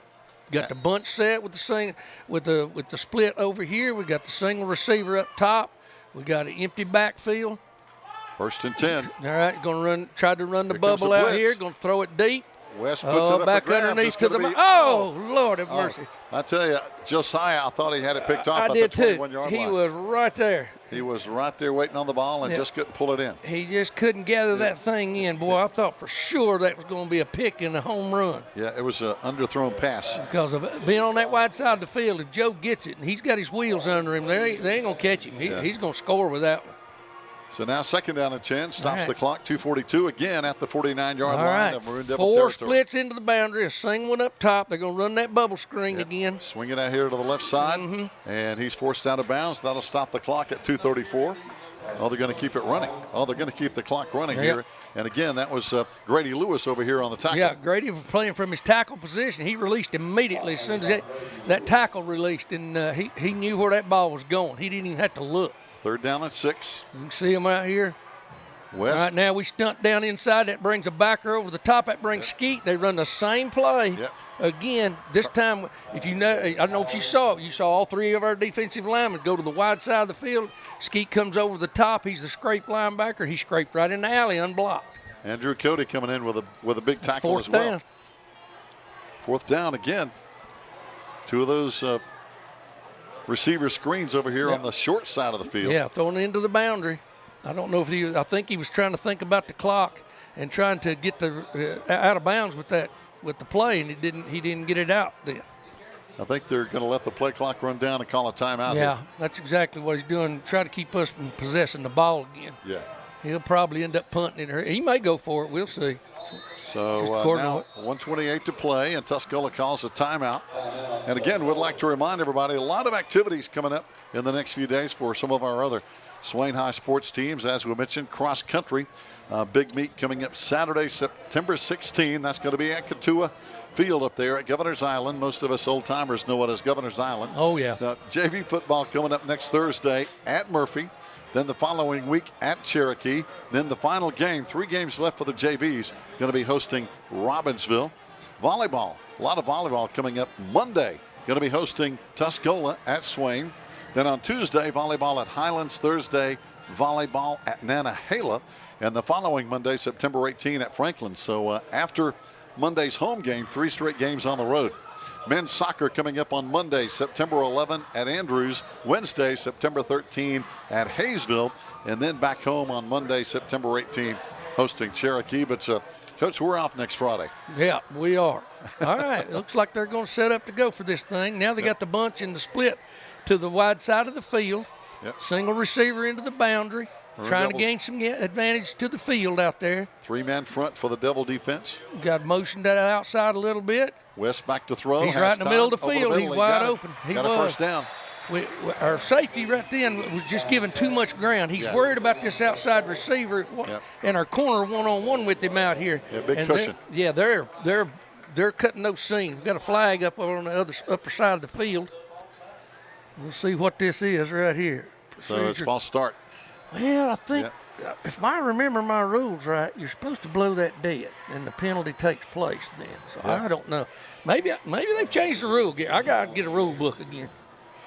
Yeah, they're moving it back to the 48-yard line of Tuscola now. So that's going to bring up 4th down at about 13. Yeah. And I still think they're going to line up and throw it. They're not going to do anything any different. They'll just do it out of different formations. They're trying to split the seams between our safeties right now. That's their whole objective. So we're going to play it with the center fielder this time, and we'll kind of see what's going on. We see Andrew Cody dropping back deep. He's going to be the deep man. Coming up is going to be Corey Stillwell. They're playing the 2 safety spots. No, they're going to punt. The quarterback's going to step back there and punt it. Oh boy, just barely got it away. Josh Fair almost catch. got it. That's a good call. That stops the clock. We got 1:17. That's a good call right there. Andrew Cody. They ran their punt team is out of there with their quarterback. That's the first time we've seen a punt, so that's the first time we got to see them do it. And boy, Josh just about got it. He was in the backfield when that punt was kicked away, and now Maroon Devils have it 1:17 to see if we can do anything before halftime. Yeah, this will be interesting right here. I'm not real sure how many timeouts we got left. I was trying to look here. That clock doesn't tell you. Yeah, I don't think it does either. It doesn't have that on it. Yeah. Nope. Here at Doug Brooks Field. All right. Here we go with 2 tights. Yep. I formation. There's that split middle again. They're trying to stop that trap play. There's Josh Collins spinning for a hanging first on down. The football. That's it. Out Should to be the a first 35. down. Yeah. The chains will move. Maroon Devils, of course, not known for a quick strike offense. No. 1:09. We'll see what happens right here. Clock running. Maroon Devils not in any hurry. Just running basically now we got 2 split. Yep. One on top, one on the bottom. Set, tight end to this side. Eye backs, going to fake it. Now we're going to try to throw it deep or throw it out there. Overthrew just it. Too high on the sideline. Yeah. Tried to get it over there to looks like James Stroman. It is. That's the fullback in the flat out of the backfield. He's being chased by that linebacker over there, number 11. He's got him man. That'll stop the clock at 49 seconds to play before halftime. Couple of scores right now. Murphy leading Smoky Mountain 28-13 in the second quarter. Robbinsville rolling. They have a 28-0 lead. Now Mitchell has taken the lead over Andrews 12-6. Now we're going to see that split middle again. That bubble look in the middle with the 2 linebackers playing through the A gaps. Comes the trap play again. Yep, right up back the middle. Up in the center of it. Another first down for Collins out to the 47. Yeah, we're wearing that midpoint. We're that mid stuff out right there in that bubble. We're getting them blocked every time, and that's helping us get out to midfield. We may take another shot right here. Got an injured player. Yeah, I don't know who that was. That may be a Colt. And that's going to be 28. Yeah, that's Cole Weichel. Yeah, I think it was Cole. Yeah. Yeah, he goes off to the sideline, kind of holding his. Yeah. Not sure what he's got banged up. Whether it's his arm or his shoulder, but he's a tight end. Yeah, he's trying to walk it off over there. Yeah. And there was a timeout, but now they're whistling the teams back on the field with 40 seconds left. And I tell you, just watching in, say, boy, he's these guys are getting tired. It's it's tough. It is. It's tough. He's like everybody else out there. He's playing both ways like Collins. Playing both ways. Now they're going to take. We shouldn't have mentioned his name. Now they got something going on. He's got to come out of the game. Yeah. I don't know what the deal is. Yeah, I'm not sure why he's coming out, but well, he was kind of back in the backfield. I think he might have taken his helmet off. Well, for the timeout call, I assumed anyway, but then it wasn't a timeout. I don't. So he has to come out of play. Going to run this one out of the gun this time. Oh, Wildcat snap. Back to Collins, throwing it. Had a man open on the sideline. That was Reese. Had Reese coming out of the backfield. Yeah, a little trickeration there. Incomplete now. It's going to bring up a 2nd down and 10. 27 seconds to play before halftime. We've got to go 54 yards to get in the end zone. Yeah. But the play looked good, but just didn't come together. Didn't come together. Yeah, Collins took a direct snap. And, so this time Reese is going to be under center. Different set. Oh, yeah, we're going to run the wing back set now. Timeout. Coach Holt not happy with the setup. Yeah, it's not. We're not lined up right. We had too many folks. The tight end was supposed to be over here on this side. Yeah, and he lined up over there, which made him ineligible because we had a receiver covering him out there. And so I'm pretty sure there was a pass route fixing to be called, and they put Collins up there at a wing to get him out of there. And so we had the timeouts. And so now it's going to bring up with 27 seconds left, 2nd down and 10. The Maroon faithful there is Joe Holt, our producer, showing the folks made the journey over here to Mountaineer country for the ball game tonight. Their stands are full over here. We saw them trying to get through the gates out there earlier, and when the ball game started, folks were still trying to get in here. Yeah, they had them lined up over there. Yeah. We're playing, of course, right here at Waynesville Middle School. If you've never been over to the C.U. Weatherby Stadium, been here a long time. Yep. So now Reese comes back, lines them up. Now we're set right. Got the tight end over here. One back. Collins at wing. Got the twins out to the wide side of the field. Yep. Straight drop. Got Collins coming out of the backfield. They got Reese him double. Back to throw. They got him double covered over there. Heck, gone. Sure That's a good play call, but they had a backer running with him. Yeah, and then safety just fell right off the top. Yeah. So not much room there, and that'll stop the clock. 20 seconds to play now. It's going to bring up a 3rd down and 10. And we'll see if the Maroon Devils put it back up in the air again. Got a couple more plays if that's the case. Yep. But we've seen a little bit of everything here in the first half. We have. Now if you look at Tuscola's front, they're loosened up now. All right, so they're going to a 4-man front, 5-man front. Actually, got that to the tight end side because nobody's split out over there. Twins on the right. We're going to run the trap again in that bubble. We just keep trapping them. Yep, Josh. Now get out of bounds, out of baby. Good down now. To the 45-yard line. Bring up 4th. No, I don't know. We may have got it. He may be a little bit short. Yep, he's a little short. Yeah, 13 seconds left. Yeah, it's going to bring up 4th down in about. Yep, just. Well, where are we going to end up spotting the darn ball? Oh, boy. That official was walking all over the. Well, maybe he was watching this official over here. Yeah. Because he's the one that's doing the spot. We need 2 yards. Yeah. Yeah, we're trapping their eyes shut right now, and it just. If they don't make some adjustments in the second half, we'll keep trapping them. Got a timeout again. Yeah. So we've got 13 seconds left. If we run it, obviously, that's going to be probably the final play, but let's see what happens on offense. Yeah. But our next game is going to be 2 weeks from tonight. We've never played at Morris Hill College, so that's going to be a first up at Morris Hill College Field against Madison County. I played on it when it was grass, but it's artificial surface now, so I've got to walk on it a few times, but that's about it. Yeah, It's nice, isn't it? it's real nice. It's a nice place. They've done a lot with their facilities there, and They have. over the years, and it's been a project ongoing. Every year, I like to go back and see what the things they've done to upgrade it, and their field house is absolutely immaculate. It is nice. It's a nice place. Of course, we've had several Maroon Devil coaches. I know you went to school there. Neil Blankenship, Coach Blankenship went to school there. And back when Wally Treadway was coaching for me, he played there. Yep, sure did. Now, did Mike play there? Steve Manley played there. Yeah, Steve Manley. All right, here we go. Watch the defensive front four, fake the trap, running the crossing route. Reese throwing downfield. He's got his man. Oh, man. Right in his hands at the 15-yard 6 seconds line. left. Tuscola has the ball with 6 seconds left. Yep. Oh, man, in and out of the hands. Yeah, that looks like Zeke Glaspie. Yeah, we ran the X route out there, outside man coming in, the inside man running the wheel route back to the outside to the boundary.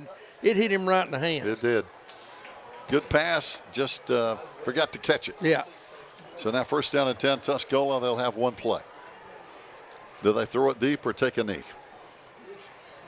Looks like Coach Crompton got them in the huddle getting ready for a deep ball, I would imagine. Well, we're in a bit of a pickle right here. We haven't been in all season. Number one, we're trailing at halftime, and I don't think we have this year. Nope. I don't believe we've trailed at halftime, but here we are now, and it's going to test our personality and our character. No question. He's going to take another timeout. So they're going to use that, and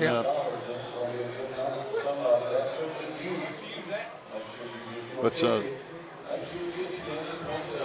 6 seconds. Going to be interesting to see what kind of changes and adjustments the coaches make at halftime. Yeah, it's going to be with our trap game.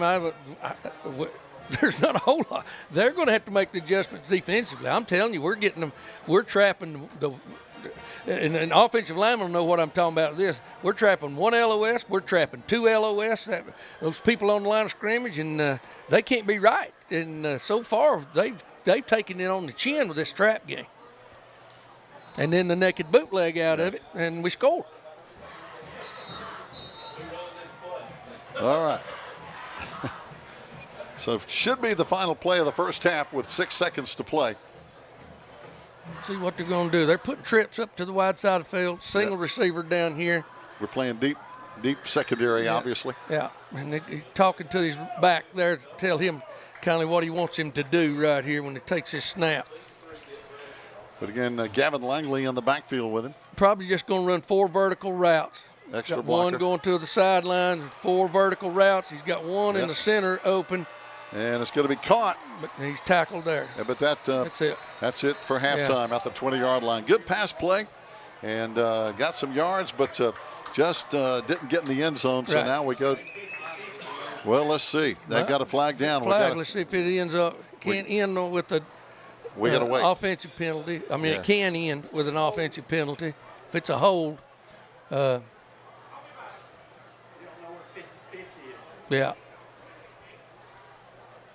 We'll see right here. I don't know. They're still discussing it out there. Yeah, looks like our guys are heading for the locker room. Yeah, decline. Yeah. So that's the end of the first half. Our score, Tuscola 20, our Maroon Devils 15. We're at halftime here in Waynesville, North Carolina. Fans, stay tuned. A lot of football coming up here on the Maroon Devils Network. Hey Maroon Nation, my name is Erin Jenkins and I'm an alumni of Swain High and also the Maroon Devils Network. The network you're watching right now helped me chase my dreams and get my start in broadcast journalism. From weekly interviews with Coach B to hosting game day specials and even getting to sit down with some of Swain High's greatest football legends. History of the Maroon Machine. All of things help get me to WNCT 9 on your side in Greenville, North Carolina as an on-air news reporter. Right now, you can help other students just like me to chase their dreams by liking, subscribing, and sharing the Maroon Devils Network. As always, go Big Maroon!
Hello, viewers. My name is Audrey Zelinka, and I'm one of your student correspondents with the Maroon Devils Network. This channel was created in 2014, and since then we've had over 430,000 views, but more than 75% of those have been non-subscribers.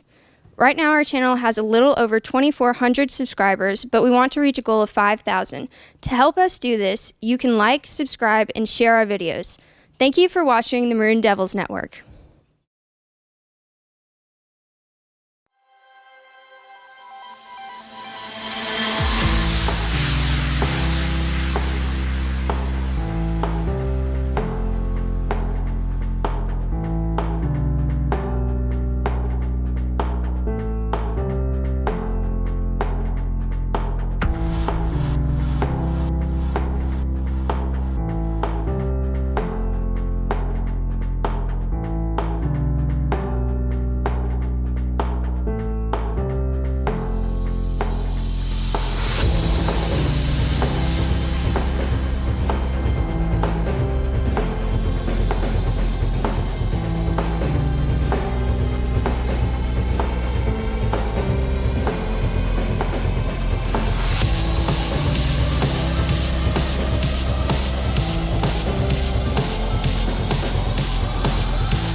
It's just about getting ready for the second half here from C.E. Weatherby Stadium in Waynesville, with the Tuscola Mountaineers leading 20-15 at halftime. Some stuff we want to bring to your attention here before we get the second half kickoff underway. Coming up Saturday, October 7th, it's the Swain County Athletic Hall of Fame holding our annual Legends Classic Golf Tournament up at Smoky Mountain Country Club. Cost is only $320 for a four-man team, or $400 for a four-man team and corporate sponsorship. Other advertising opportunities are available, including a ball drop with the closest ball to the hole, and we're going to take those up on a high ladder and drop those down on the green. Closest one to the hole wins $500. And all the Hall of Fame board members are selling these golf balls only $5. Yeah, you can afford one or two, and you can see Sonia Blankenship at the pass gate for more information. Of course, that's going to be probably next time we play at home is going to be about 3 weeks, because we're off next week. Then we go to Mars Hill. I guess then we come back home after that, and we're going to be hosting Andrews on September 29.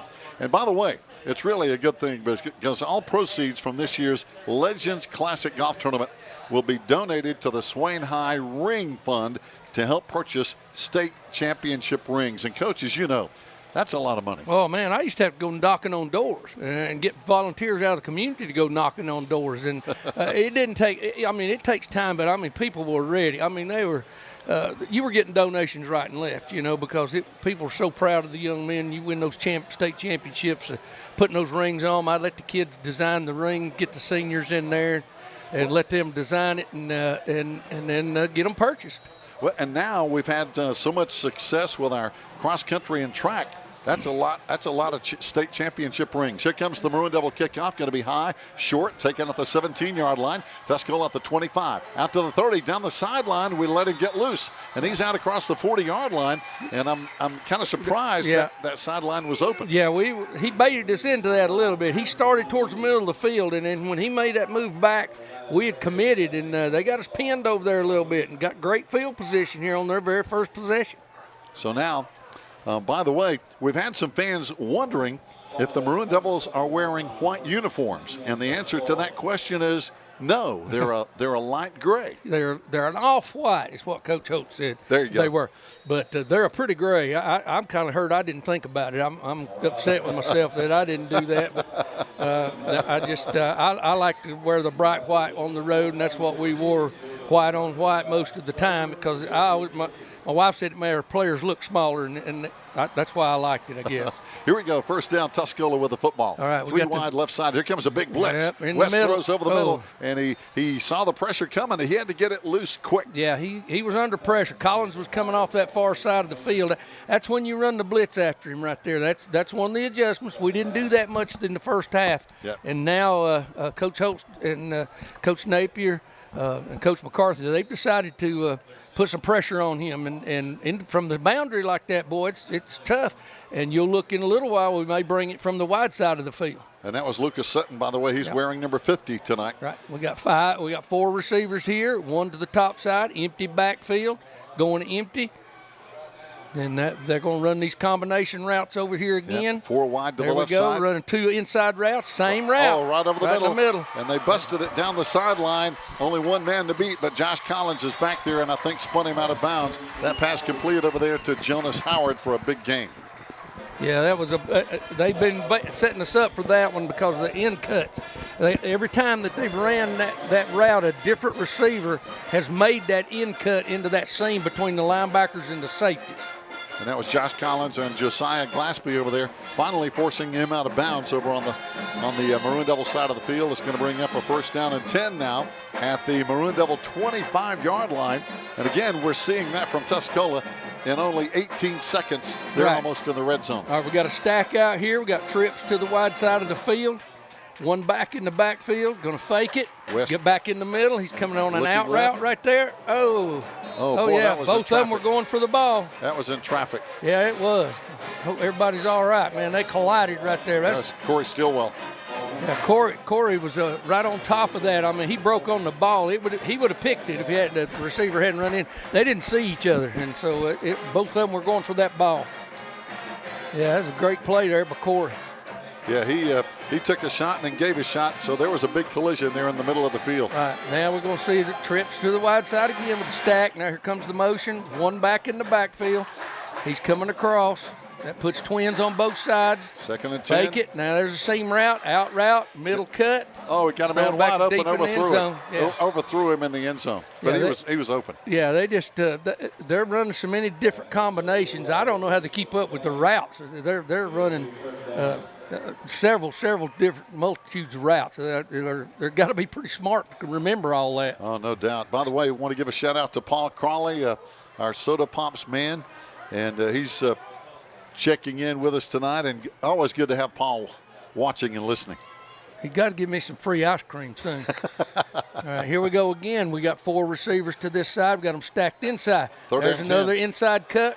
Man in the middle of the field. West we got them all covered. Time. We got them all covered. Oh, he's got a man open again in the end zone, but this time it's too far to the right. Woo. Over there in the corner, open was Amos Rich. He couldn't get the ball to him. And we got a flag on the field, and anytime that quarterback starts scrambling like that, somebody's going to grab a hold of a shirt, that's and it's going to be holding. It's going to that'll back them up. But they are giving West plenty of time to throw. Oh, yeah, it is. We didn't blitz anybody then. We're trying to get into coverage. We had them covered pretty good then. That's why he had to start moving around. And the dangerous thing is when he comes out of there with it, too. So far, he's only hurt us with the running game when it's a designed run. But he's good on his feet, man. He's a good quarterback. Yes, he is. And he looks at the whole secondary. Yeah, he does, and he picks up on those coverages in a hurry because we're switching it up from man. Decline.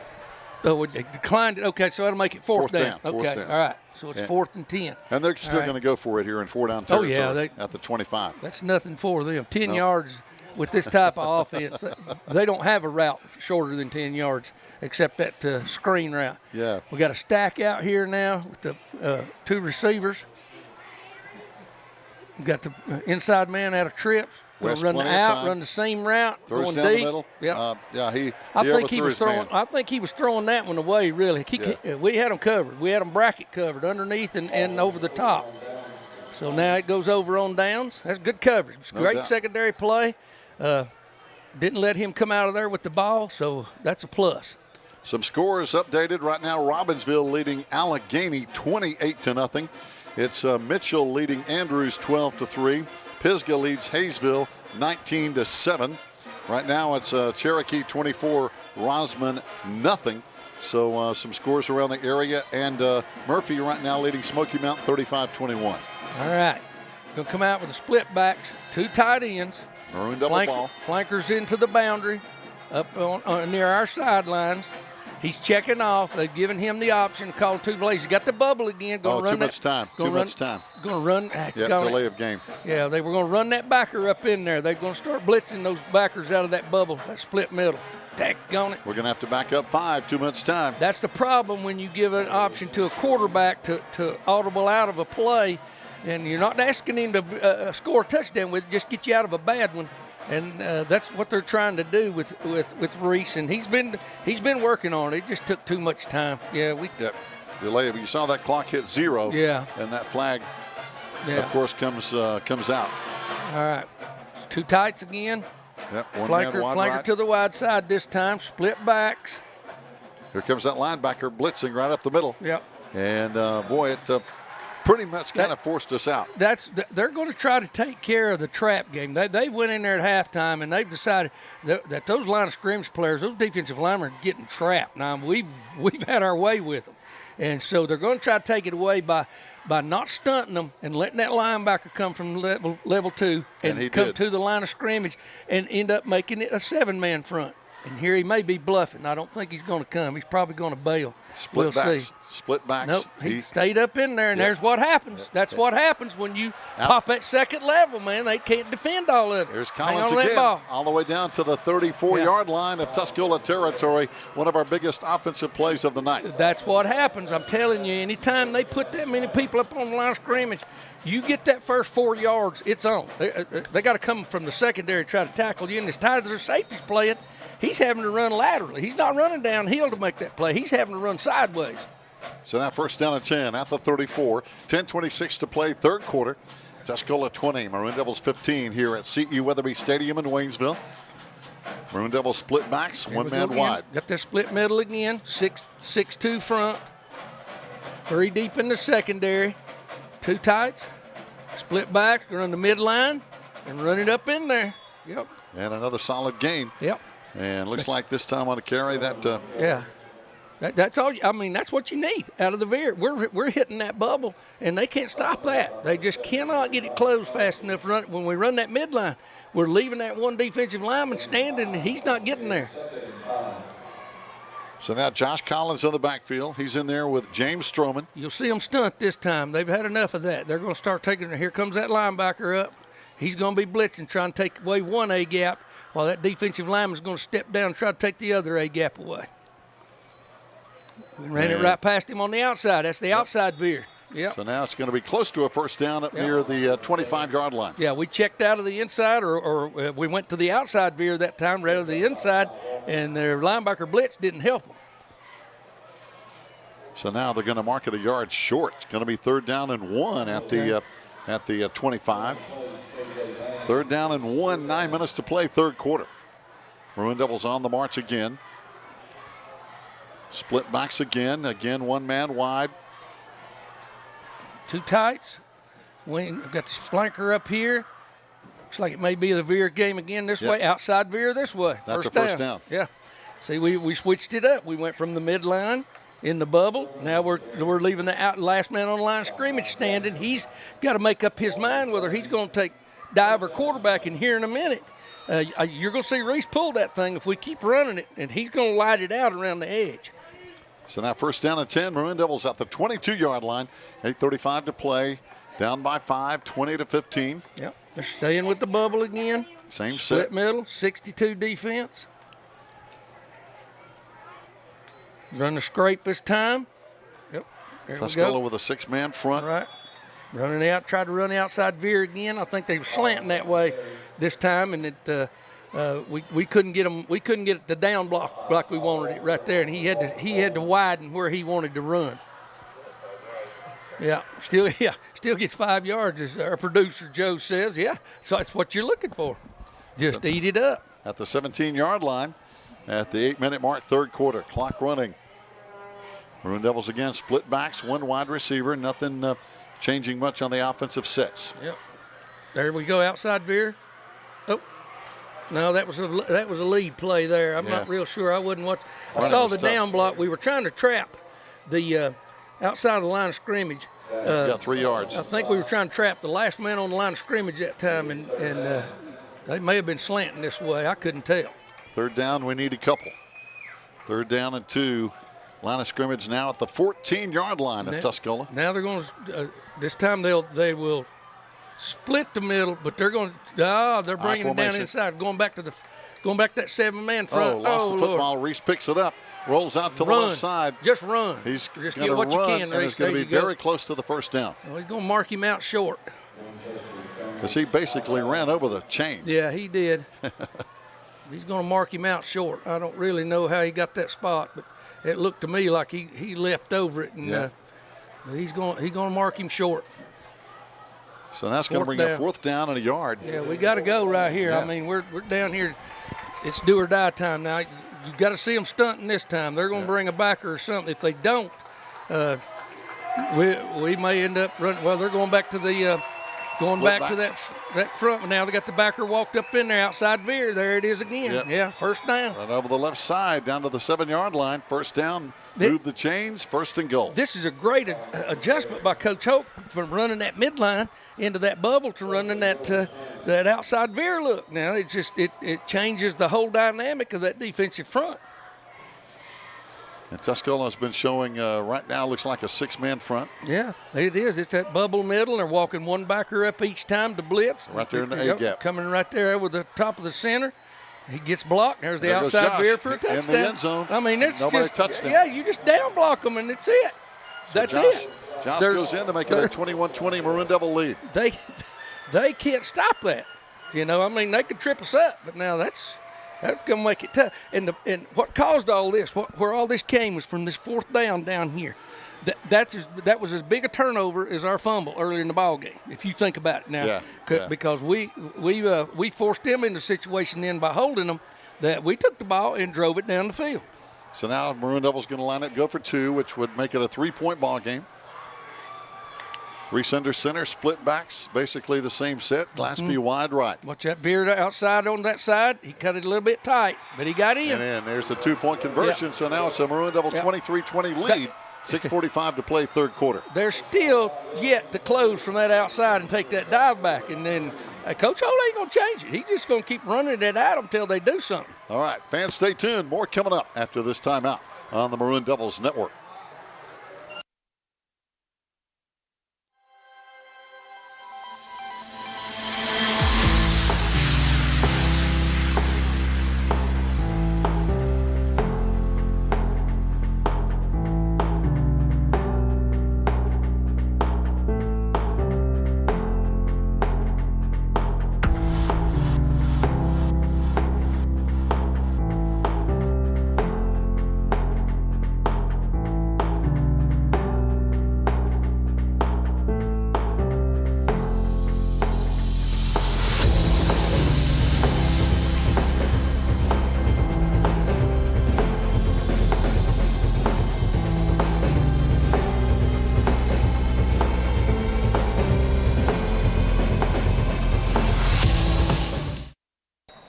Fans, welcome back. Brendan Lanning ready to kick off now here in the 3rd quarter. Just about 6:45 to play. Let's see where Lanning's going to aim it. He's going to aim it toward the left sideline. Going to be taken on the run at the 24. Out across the 30 again. We missed a tackle. And breaking tackle after tackle after tackle. Yeah. All the way up near midfield. So our kickoff strategy is... we got to work on that because we're taking shots at him. You can't take a shot at him. Yeah, you got to get your body under control and just get him. You ain't got to knock him off his feet. And everybody thinks you got to make some kind of spectacular tackle. You don't. Nope. You got to gather your feet under you, get your balance, and just wrap him up, man. Just don't take a shot at him. When you take shots, that's when you miss. That's when you miss. You're right. And he took that on the run. And now Tuscola in great field position at the 47-yard line, 1st down and 10. And that's not something you want to help with Jed West at quarterback. No, he's he'll make you pay. He'll make you pay. All right, we got the bunch set over here. Yep, got 3 the on the left. split man up at the top, running back, going to go in motion. He ends up as a wing on the other side. And they're going to run the lead play, running right at the outside backer. Tackle's made right there. Good defensive behind the play. line of scrimmage. Good defensive play. Yeah. And what the reason that is because he did not turn his shoulders. He kept his shoulders square while a blocker was on him, and he knew where the ball was without even seeing it. He just reached out and got him. And good play over there. Looks like Cole Weichel over there leading the charge on defense. Now, last year at that time, Cole would have turned his shoulders and tried to square around and take that block on. He did not. He kept his shoulders square, took the block on, and played off the block. The blocker don't know where the ball is. Second down, 11 now. All right, now we got the trips set out here. 4 receivers. Here comes those combination routes. Got the stop route and the over the top. Man. Breaking the tackle. Yeah. Down Come on, inside Joe. the 25-20. Get And him, Joe. Josiah Glaspie finally makes the tackle down there on big number 13, Bryant on CA. Man, they run so many. When they got 4 wideouts over here, and it's a different guy that comes in the middle of the field. It's not the same receiver every time, and they put somebody into the middle of the field just behind linebacker depth and underneath the safeties, and then they still got 3 receivers running vertical routes. So now first down at the 11-yard line. Tuscola knocking on the door, 5:38 to play, third quarter. And again, they do it quickly. They're not a long drive top of offense. No, they don't expect to drive the ball. They're going to make plays here. They're not set, and they're still moving around, trying to get that cubby set. Going to run the football over here. West over there behind the blockers. He made us pay then. Yeah, he's all the way down to the 2-yard line. Yeah, and again, those receivers turned into blockers. They turned into blockers. They all they had to do is kick out and block down, just like keep the linebackers from getting over the top, and that's what they did. So now second down and 1. They can actually get a first down inside the 2-yard line. Second down. Going to run pretty much the same play right here. Yep. Yeah. Here same we go. play. Here He's they coming go. to the edge. Plenty of room. We need a touchdown. big play. No. Yeah, plenty of room for the touchdown. And again, they just turned everybody back inside. Turned back inside. So now Tuscola answers right back and takes the lead back 26-23, 4:50 to play in the third quarter. Well, it's like we said, Gary, and like you mentioned, it's a big play offense. They're not not intent on driving the football. They're going to get that big play, get it close, and then they'll run the plays like that. He's a good running back. And now they'll he's run the same play again. Here's the he two-point cuts it back conversion. inside, and he didn't get it. Nope. We stacked him up then. There's big. Both linebackers, the outside linebacker and the defensive lineman all had it. Big Grady Lewis in there. Yeah, stuffed. Good stop. 4:50 to go. With a 26-23 Tuscola lead. We'll be back in just a minute here on the Maroon Devils Network.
Fans, welcome back as our Maroon Devils now have the lead momentarily, but just that fast, Tuscola goes right back down the field, puts it in the end zone, and regains the lead 26-23. A lot of football left to play. Here comes the Tuscola kickoff. This one is deep, all the way back at the 9-yard line. Bringing it back out across the 20, 25, 30. Good return over there. Looks like Andrew Cody with a nice job as we'll take it 1st and 10.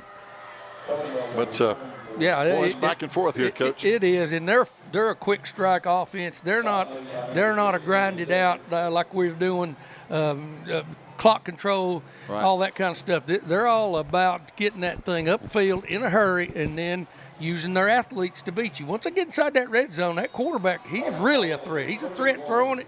He's a threat running it out in the middle of the field. But he gets real dangerous down there inside the 15-yard line. Yeah, and the field gets smaller anyway. Oh, it does. And he's fast, and he can cover it. Now, he's a dual threat. We're going to see him. They still got that bubble front.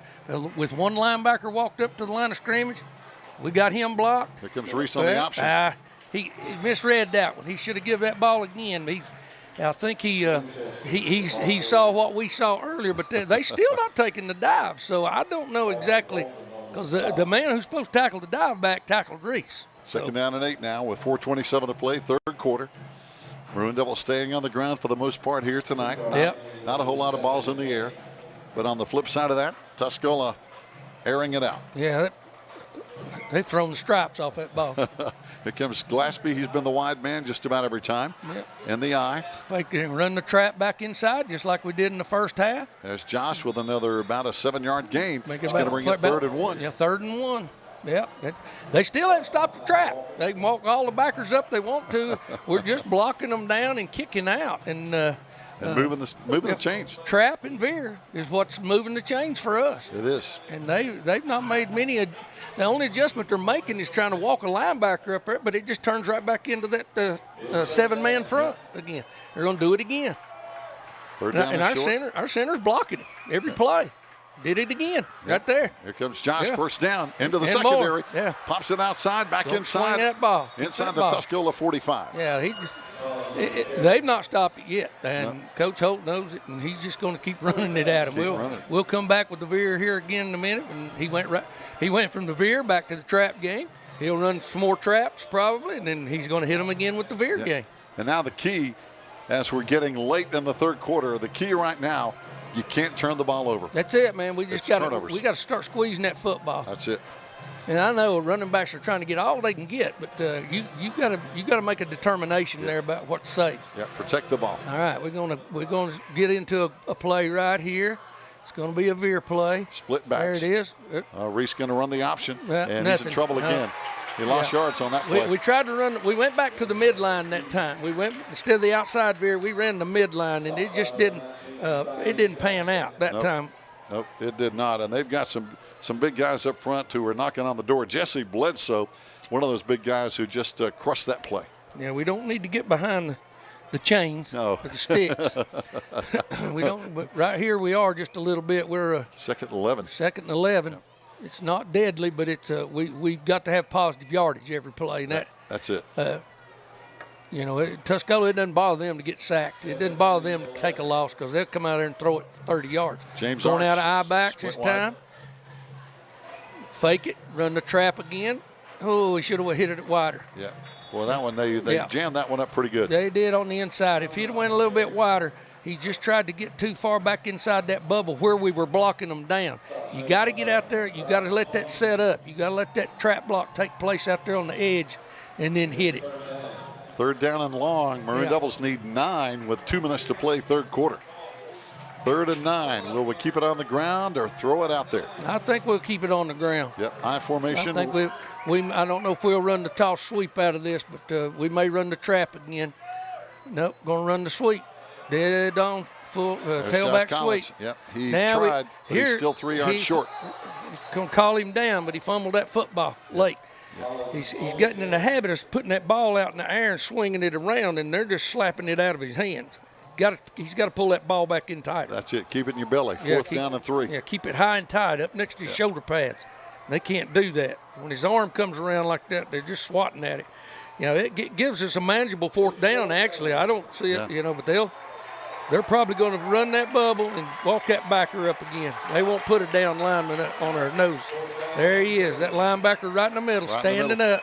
Yep. He's going to take a side. We run the draw or the trap. Get the That's first a trap. down. Yeah. Yep. Get the first down. We got a little tangled up back there in the trap because they were stunting. They were scraping off them edges trying to stop that veer play, and we still got them trapped. It's a good job up in there. Yeah. One of those blockers, Cole Weichel, one of the tight ends over there, doing a good job on that side. Yeah, it's just staying on your blocks, man. That down block is so important, and if you'll stay on it and run your feet, the trap block's going to happen. So now 1st and 10 at the 29. Back out of the eye backs again. Probably not a veer play. Going to walk that backer up. Well, it was a veer play, but this time the guy took him. Well, they did. Yeah, he took him this time. See, and it's a guessing game now, and I don't know whether they have it set up that way or what. But see, Reese didn't really read that one like he should have. Or he'd have pulled that ball and he'd been on the edge. Right now, 2nd down and 9, and looks like that's going to be the final play of the third quarter. Going to let the clock run out, and we'll be back with the final fourth quarter of play here from C.E. Weatherby Stadium. Stay tuned. We've got more football coming up on the Maroon Devils Network.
Fans, we're back. We've got 12 minutes to play here on a great mountain football game as the Tuscola Mountaineers lead our Maroon Devils 26-23. But the Maroon Devils on the drive out of the I formation, 2nd down and 8. Here comes the trap again, inside of it, up into the bubble area right there and falling forward. Yep, keep moving your feet. Yep, keep moving those feet, driving forward.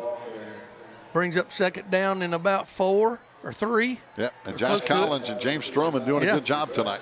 Yeah, and I mean, it's we're still trapping them. We're still knocking them out of the box there and getting the down blocks. So now it's going to bring up 3rd down at about 4. Sorry. Yep, 3rd down at about 4. Oh, maybe a long 3, if you will. Yeah.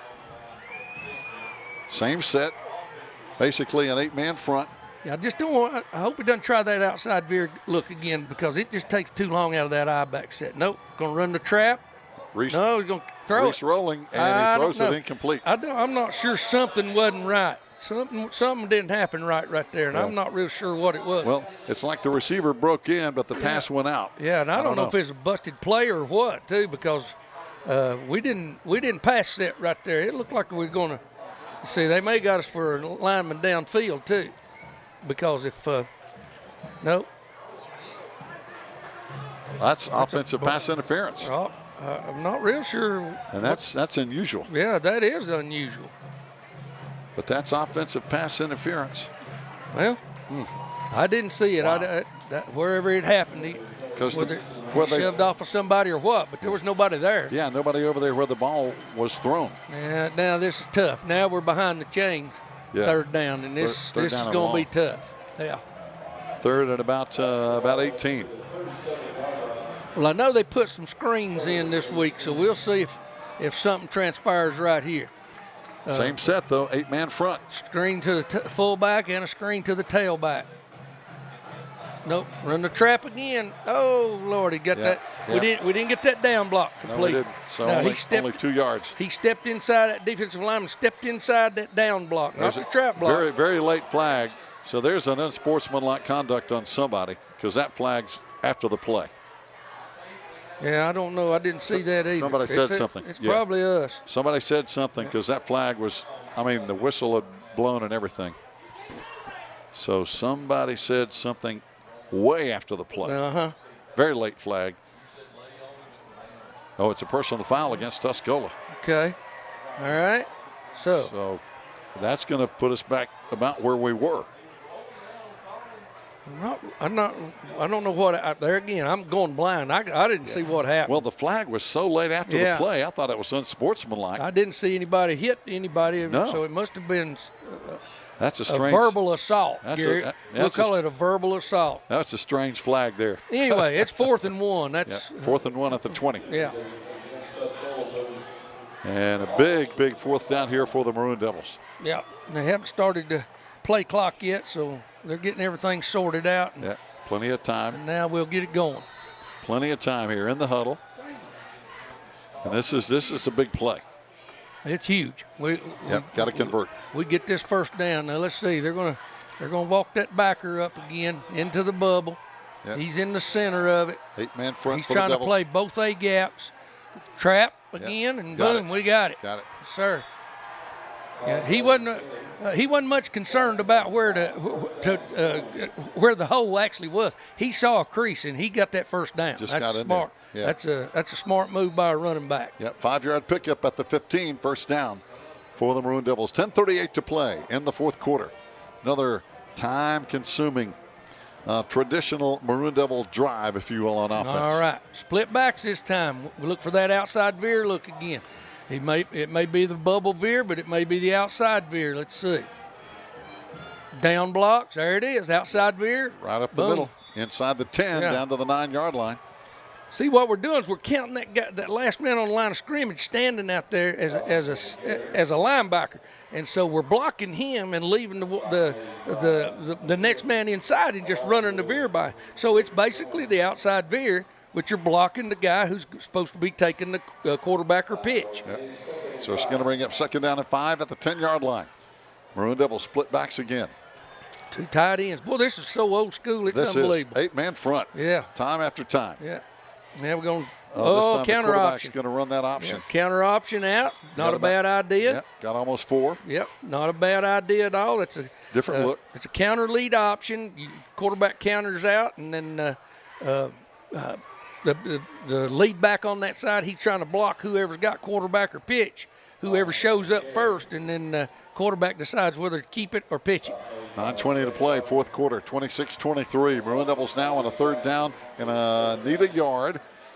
Got to get down almost to the 5-yard line. Yeah, no busted plays right here. They're going to stay with that front, with that linebacker as the nose man. They got out of that the front they started the ball game in. Got to hurry, clock running down. Down to 2. Outside veer again. Got the playoff, and that's a first down. There you go. Hang on with both hands. Drive your feet. Get the first down. That's it. Now 1st down and goal. 1st and goal. No backwards plays. No negative plays right here. Everything forward. Either veer it or trap it. Well, in this situation right here, the safeties are so close, and that you'll see that single linebacker. He's going to be playing right up behind that other linebacker in the middle of this thing. Yeah, right in the A gap. Yeah, so it becomes a 6-1. 2-yard line. There you see it. You see how close he is behind him, getting ready to come. 2-yard There he comes off the edge, touchdown. Can't stop the outside veer. Maroon Devils in the end zone. Yeah. Good job over there. And again, that's Josh Collins. They literally cannot. They don't have a clue how to stop the outside veer. So now it's going to be Maroon Devil lead 29-26. Still long time left to play. 8:36 left on the ball game. 3-point lead. Now we're going to try to kick the extra point. See, the veer game is making such a comeback for us simply because people have gotten away from learning how to defend it, and they don't take the time. And Manning's kick is up, and it's going to be good. Yeah, and Franklin tried. Franklin actually had it last week, had a plan for it, but we still made them pay. So it's been successful. Fans, stay tuned. 8:36 to play. Maroon Devils will kick to Tuscola when we come back after this timeout. Yeah.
Fans, welcome back. Got to give a shout out to Jeff Marr listening down in Aiken, South Carolina. Good to have Jeff tuned in here tonight. 30-26, 4-point lead. Now the Maroon Devils' Brendan Lanning is going to be kicking it back to Tuscola. And we've had a little bit of trouble, but this one is going to be kicked more on the right sideline this time. Don't take a shot. But this time we had a good open field tackle at the 30-yard line. And that stopped it. Yeah. So now it's going to bring up first down. Tuscola with the football. And again, they give them a couple of minutes. They can push it down the field quickly. And we've got to figure out a way to stop this offense. Yeah, we were talking about that during the break there. And they either score early and we get the ball back and eat up the rest of the clock and win the football game on the last possession, or we hold them and we get possession of the football and they're scrambling then trying to get back in this thing. So again, it's been it's almost like, as we were talking about on the break, whoever has the football last. Yeah. Some scores right now. Smoky Mountain being pounded by Murphy 42-21. Robbinsville over Allegheny 35-0. Right, and here comes Jed West throwing on the right side. Combination routes again.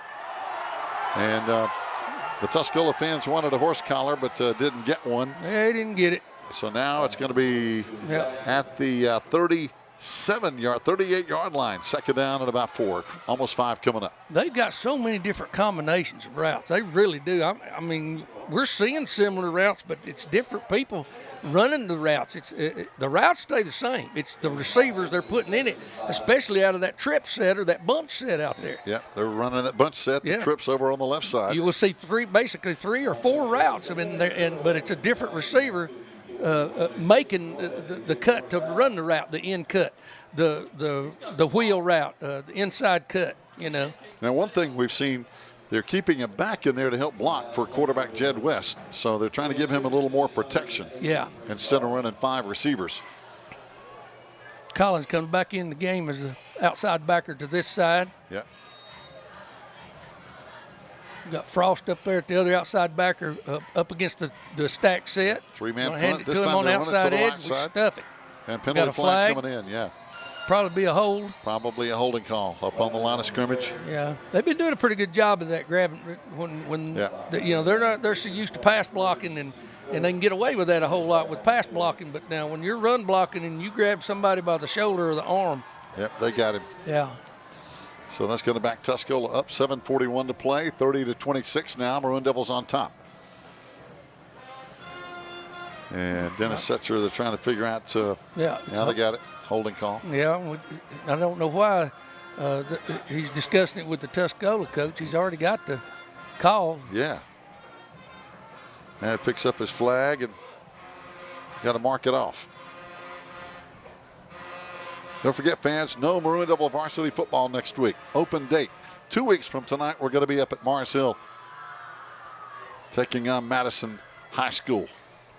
JV football coming up next week. Hey, you want to check out the JVs? They're going to be at Murphy next Thursday. And the following Thursday on the road at Cherokee before winding up the season at home, September 28th, hosting Robbinsville.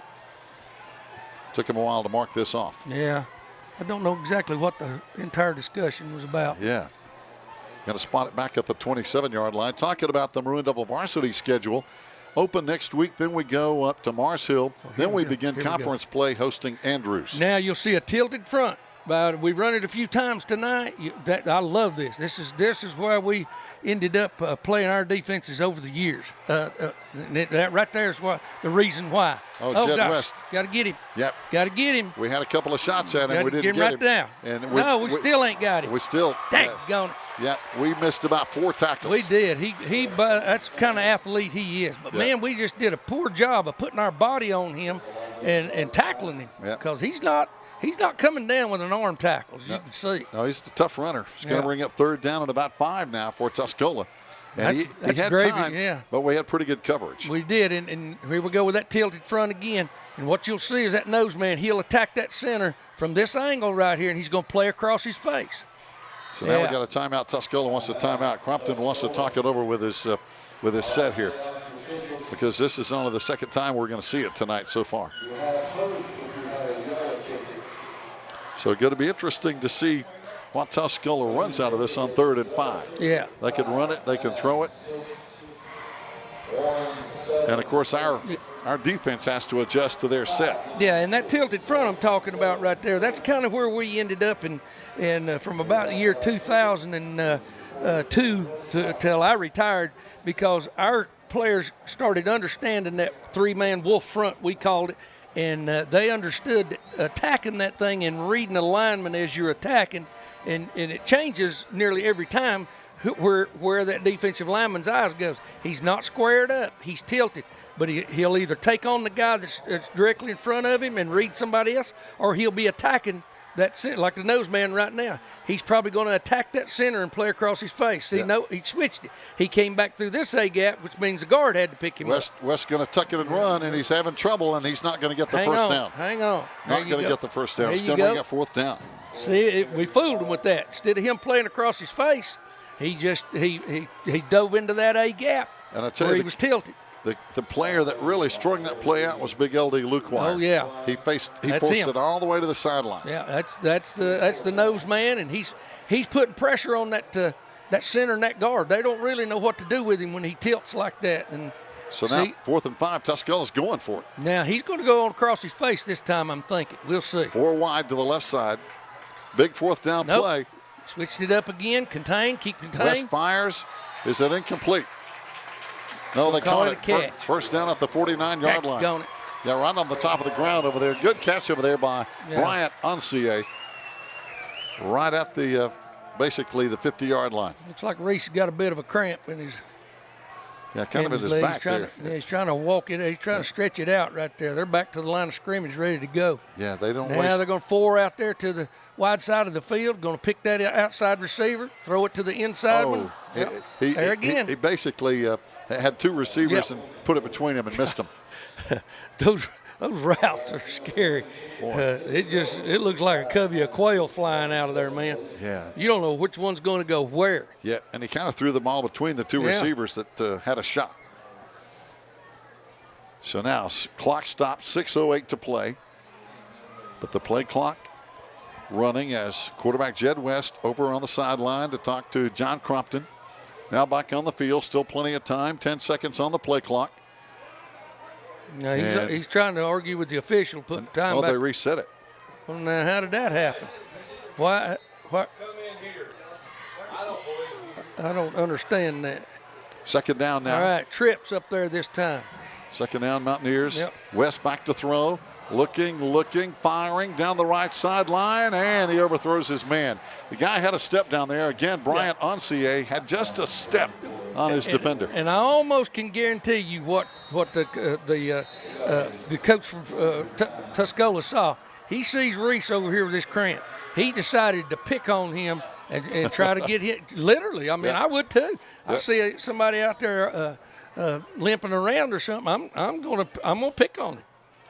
We used to look for replacement players that came in the ball game, and I'd tell our coaches, look for the cleanest shirt and let's run at him. Yeah, go at him. Because there's a reason he's in there. Yeah. So got an injured player down for the Tuscola Mountaineers, and we'll take a break on the line, and we'll be back in just a moment. Stay with us here from Tuscola.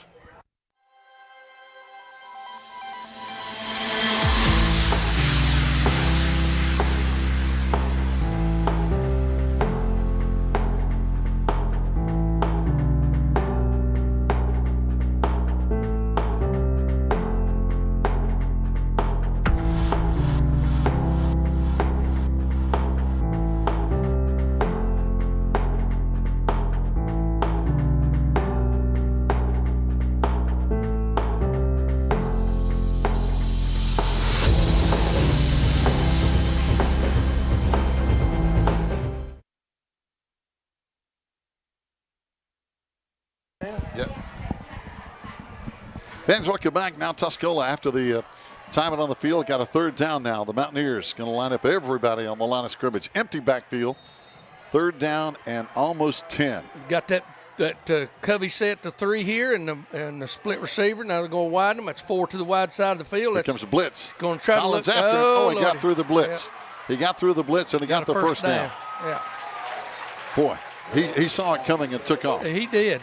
As soon as he sensed that pressure of Collins coming off the edge, he turned the jets on. Yep. So now big first down for Tuscola at the Maroon Devil 37-yard line. Now with 5:49 to play. So 5:46 and counting now. Same set. Got the Covey and the split up there to the top. Got a single receiver here. He's looking. There's combination routes. That single receiver still Nobody blitzing, overthrows his man.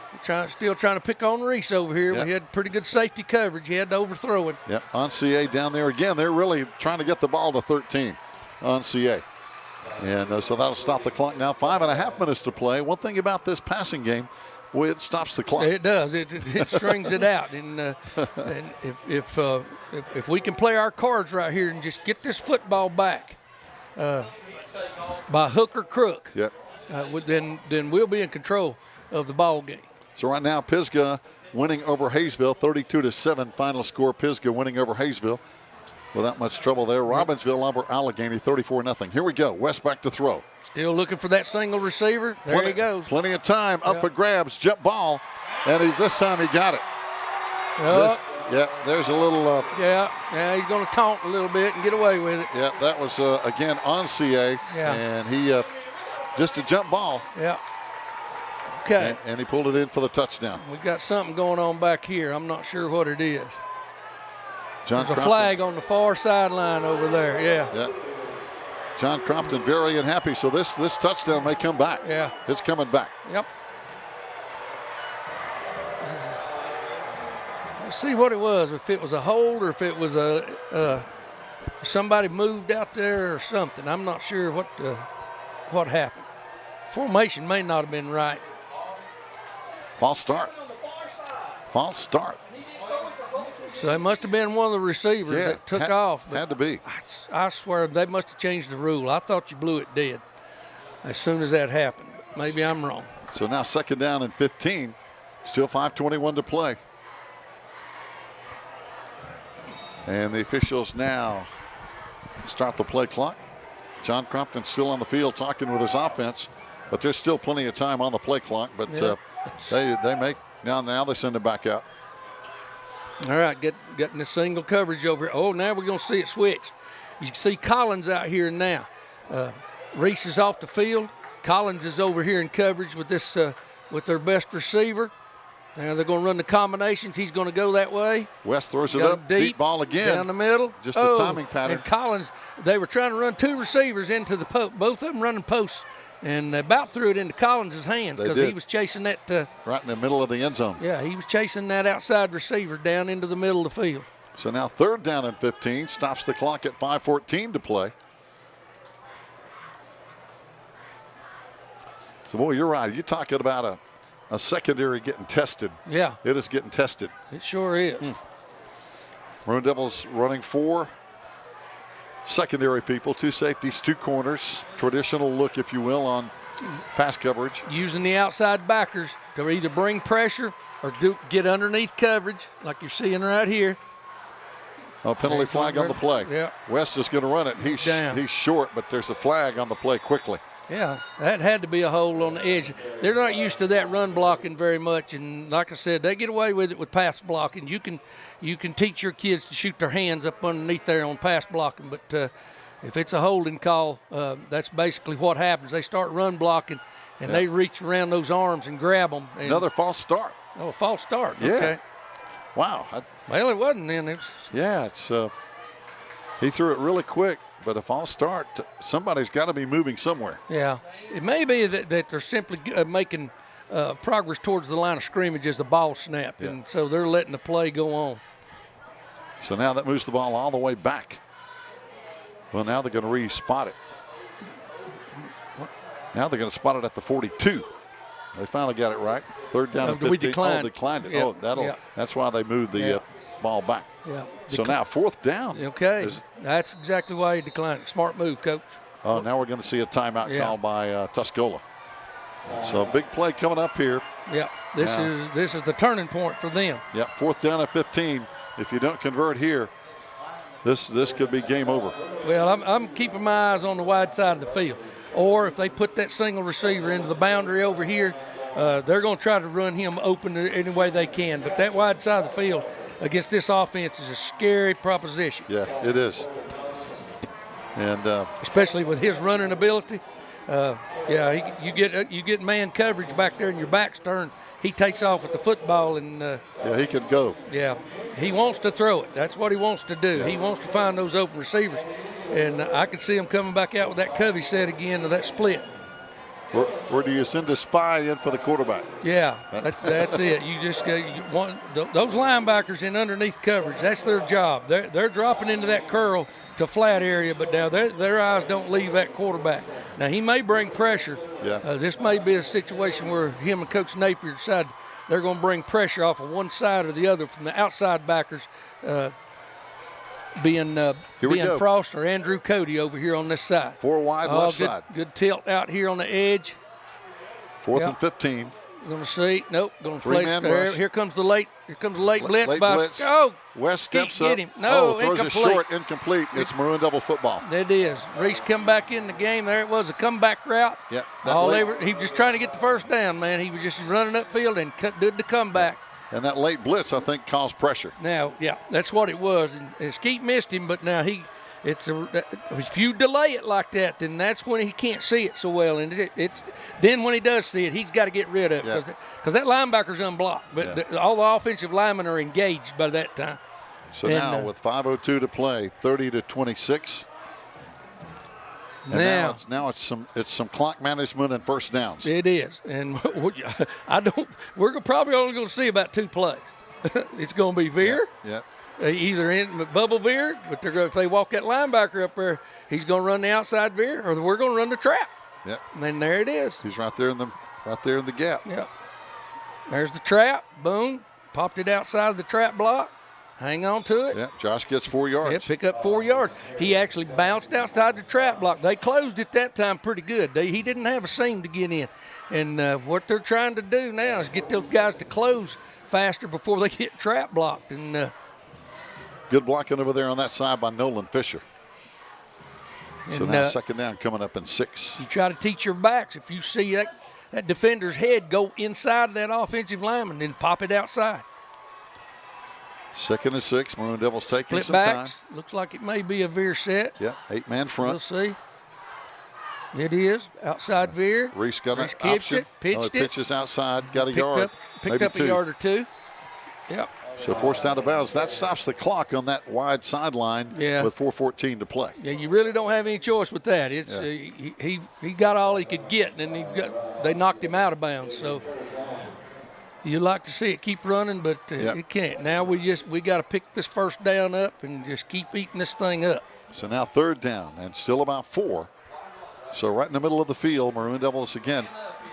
You've got to believe would go for it on 4th down. We'll see. Okay, eye backs this time. It could be now they're going back to the down lineman in the middle. Counter trap again. Caught him from behind. We didn't get our cutoff blocks. Yeah, from got behind. 2 yards. Yeah. We're going to have 3rd down and 2 coming. No, 4th down and 2 coming up. Yeah, he would have popped that when we got caught from behind there. They stunned this side over here slanted, and as soon as our guard and tackle pulled, we didn't get that tackle cut off, and he went right down the line of scrimmage and made that play. So now big 4th down play. Man, we've seen 2 big 4th downs here in the 4th quarter. Already. 4th down and 2, 3:47 to play. Okay. Yeah, they've gotten out of the bubble now. They put that lineman back down, head up the center, and I think we're going to see a timeout. Yeah, I think that's what he's Coach, he's going to use that clock. Yeah. Then let it run down and call a timeout. Timeout right there. Yep. And folks, while we have a timeout, we're going to take a look at these commercials, and we'll be back in just a minute to finish it up here at C.E. Weatherby Stadium at Tuscola.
Fans, welcome back. I want to thank all our listeners for watching and listening here tonight. But, Coach, it's not over. 4th down and 2. Big 4th down play for the Maroon Devils with a 30-26 lead. Here we go. Big play. Out of our backs.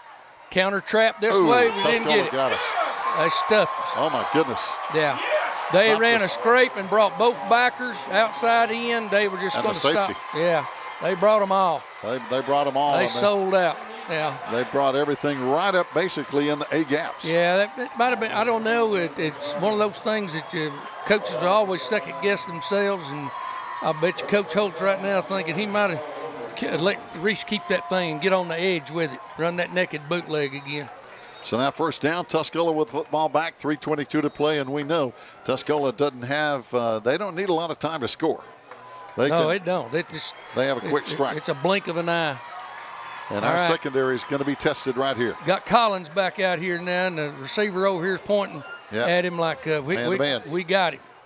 Let's throw it over here and we'll get him. Yep, that's 13. Going to hand it off, run it on the edge. Josh coming up. Boom. Oh, boy, Josh makes the play. Yeah. Man, he turned that play back inside and just crushed that guy. We got after him. And Skeet Cook there coming off from his linebacker position right up in that alley like he's supposed to.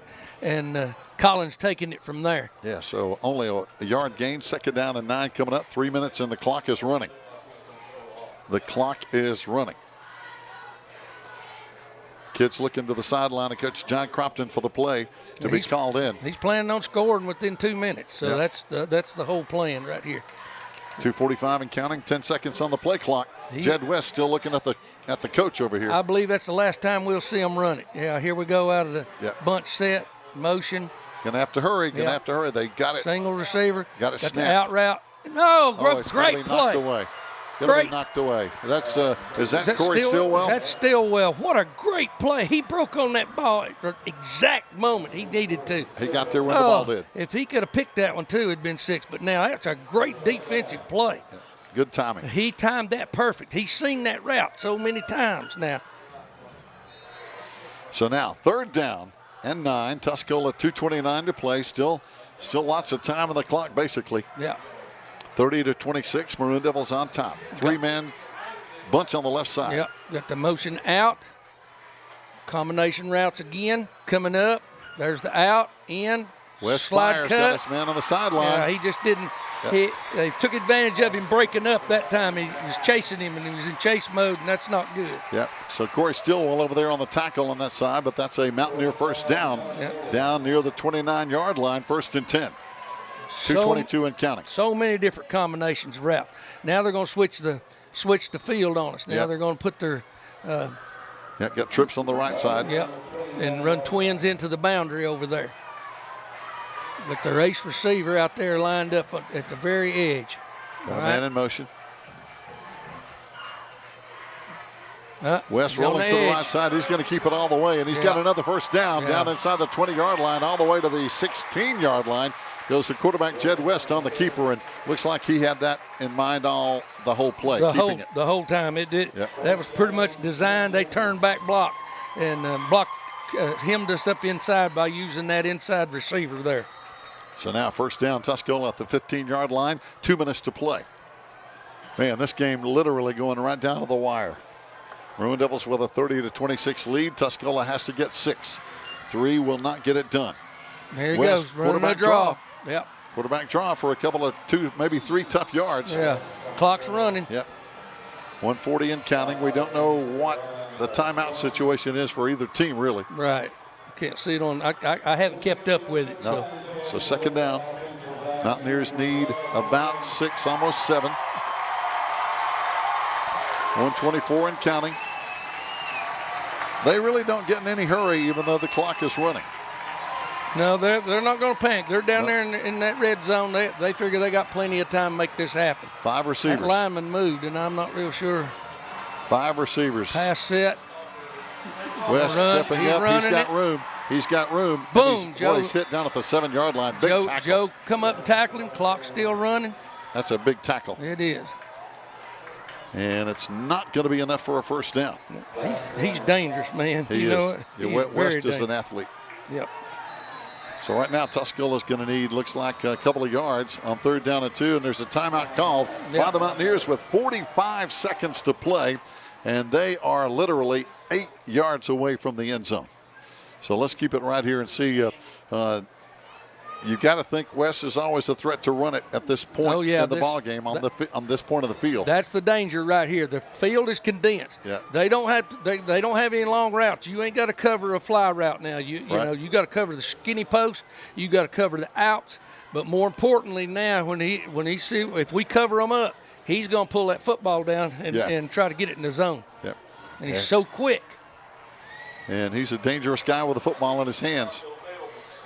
45 seconds to play, 8 yards away. It's a 3rd down and about 2. They need 2 for the first down and 8 yards for a touchdown. Yeah.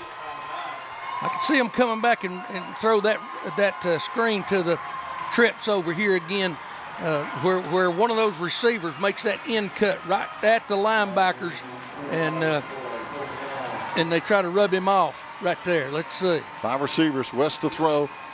Has pressure, fires in the end zone, and it's intercepted. State, get down. Get down, Josh. That's Is he Josh down? Collins. All right, good. He hit a knee. That's ball the game, baby. That's the ball game. Ball game, baby. Atta baby, Josh. They picked on you one time too many, didn't they, Hoss? So Josh Collins came through with a big interception here with 39 seconds. That's what I'm talking about. Woo. That's a big play. Yeah, they picked on him one time too many out there. And now the Maroon Devils, of course, can basically take a knee for 2 or 3 shots, and this game is over. Yes, sir. That's how you win the big one right there. Your big-time players. That young man fumbled on that, and here what he's done since then. You tell me what he's made of, man. I challenge anybody. He's a tough kid. They better accept him, and you better sharpen your pencils because he's coming. This is going to be a huge win. Oh, yeah. For Swain County football. Yeah, especially going into an open date. I am so tickled for Coach Hope and his staff. They've worked their rear ends off. Those kids have. You go to practice and they're working on stuff every day. I mean, working on simple things. And it's the basics that win football games. That's going to win football games for you. You said it. We ain't perfect, but now, buddy, we're playing. We're playing the game the way it's supposed to be played. Yeah. Basically, we're just hitting the knee and Yep. Uh-oh, now we got a flag. Yep, we got some tempers. tempers. A defensive lineman shoving people around. Yep, got some tempers. Yeah. And I don't think either team has a whole lot of timeouts. And I'm not sure Tuscola has any timeouts. There's no indicator on the clock here. Well, the penalty stopped the clock. That's what I don't like about it. Yeah. It'll stop at the clock, and 35 seconds to play. We'll take another snap. Oh, both ways. So offsetting. We've got they're upset with each other down there. Both sides are. Yeah. Well, it's been a physical game in that trench. Yeah. I just don't like the clock being stopped. I know that we can probably run it out. They don't have any timeouts. So, but I don't like to stop the clock. Yeah. So now we're basically just going to take a snap, hit a knee. Now go. Yeah. It won't matter because the clock's not running. You got to take a knee, get the clock running. Yeah, clock is running, and that should be the ball game. That's the ball game. Yep. So Reese goes over, and both teams head for the sidelines, and the clock is going to run out, and that's going to be the final as the Maroon Devils stay undefeated 4-0 with a 30-26 dogfight over the Tuscola Mountaineers. God bless you, Maroon Devils. And again, 4-0 going into the break. One more non-conference game before we hit the conference schedule, and that's going to be against Madison in 2 weeks. They won a close one. That's the personality taking shape now. They were in a dogfight. They trailed. They were behind, and they found a way to come back and win the football game. That's for everybody. And that's a good Tuscola football team. Yes, sir. That's the best football team we've seen this year. Most athletic, no doubt. No question about it. Yep. 2 good football teams, and I think both teams are going to see a lot more wins down the road. Oh yeah, it's Tuscola's got a good road ahead of them. That quarterback is special. He is, no doubt about it. Fans, that's going to wrap it up, and we're going to be back in 2 weeks. We'll have a next Friday night off, and we'll be back in 2 weeks up at Mars Hill to take on the Madison County team, and we'll be right back here then. Thanks for watching and listening here on the Maroon Devils Network. So long. Hello, viewers. My name is Audrey Zelinka, and I'm one of your student correspondents with the Maroon Devils Network. This channel was created in 2014, and since then we've had over 430,000 views, but more than 75% of those have been non-subscribers. Right now our channel has a little over 2,400 subscribers, but we want to reach a goal of 5,000. To help us do this, you can like, subscribe, and share our videos. Thank you for watching the Maroon Devils Network.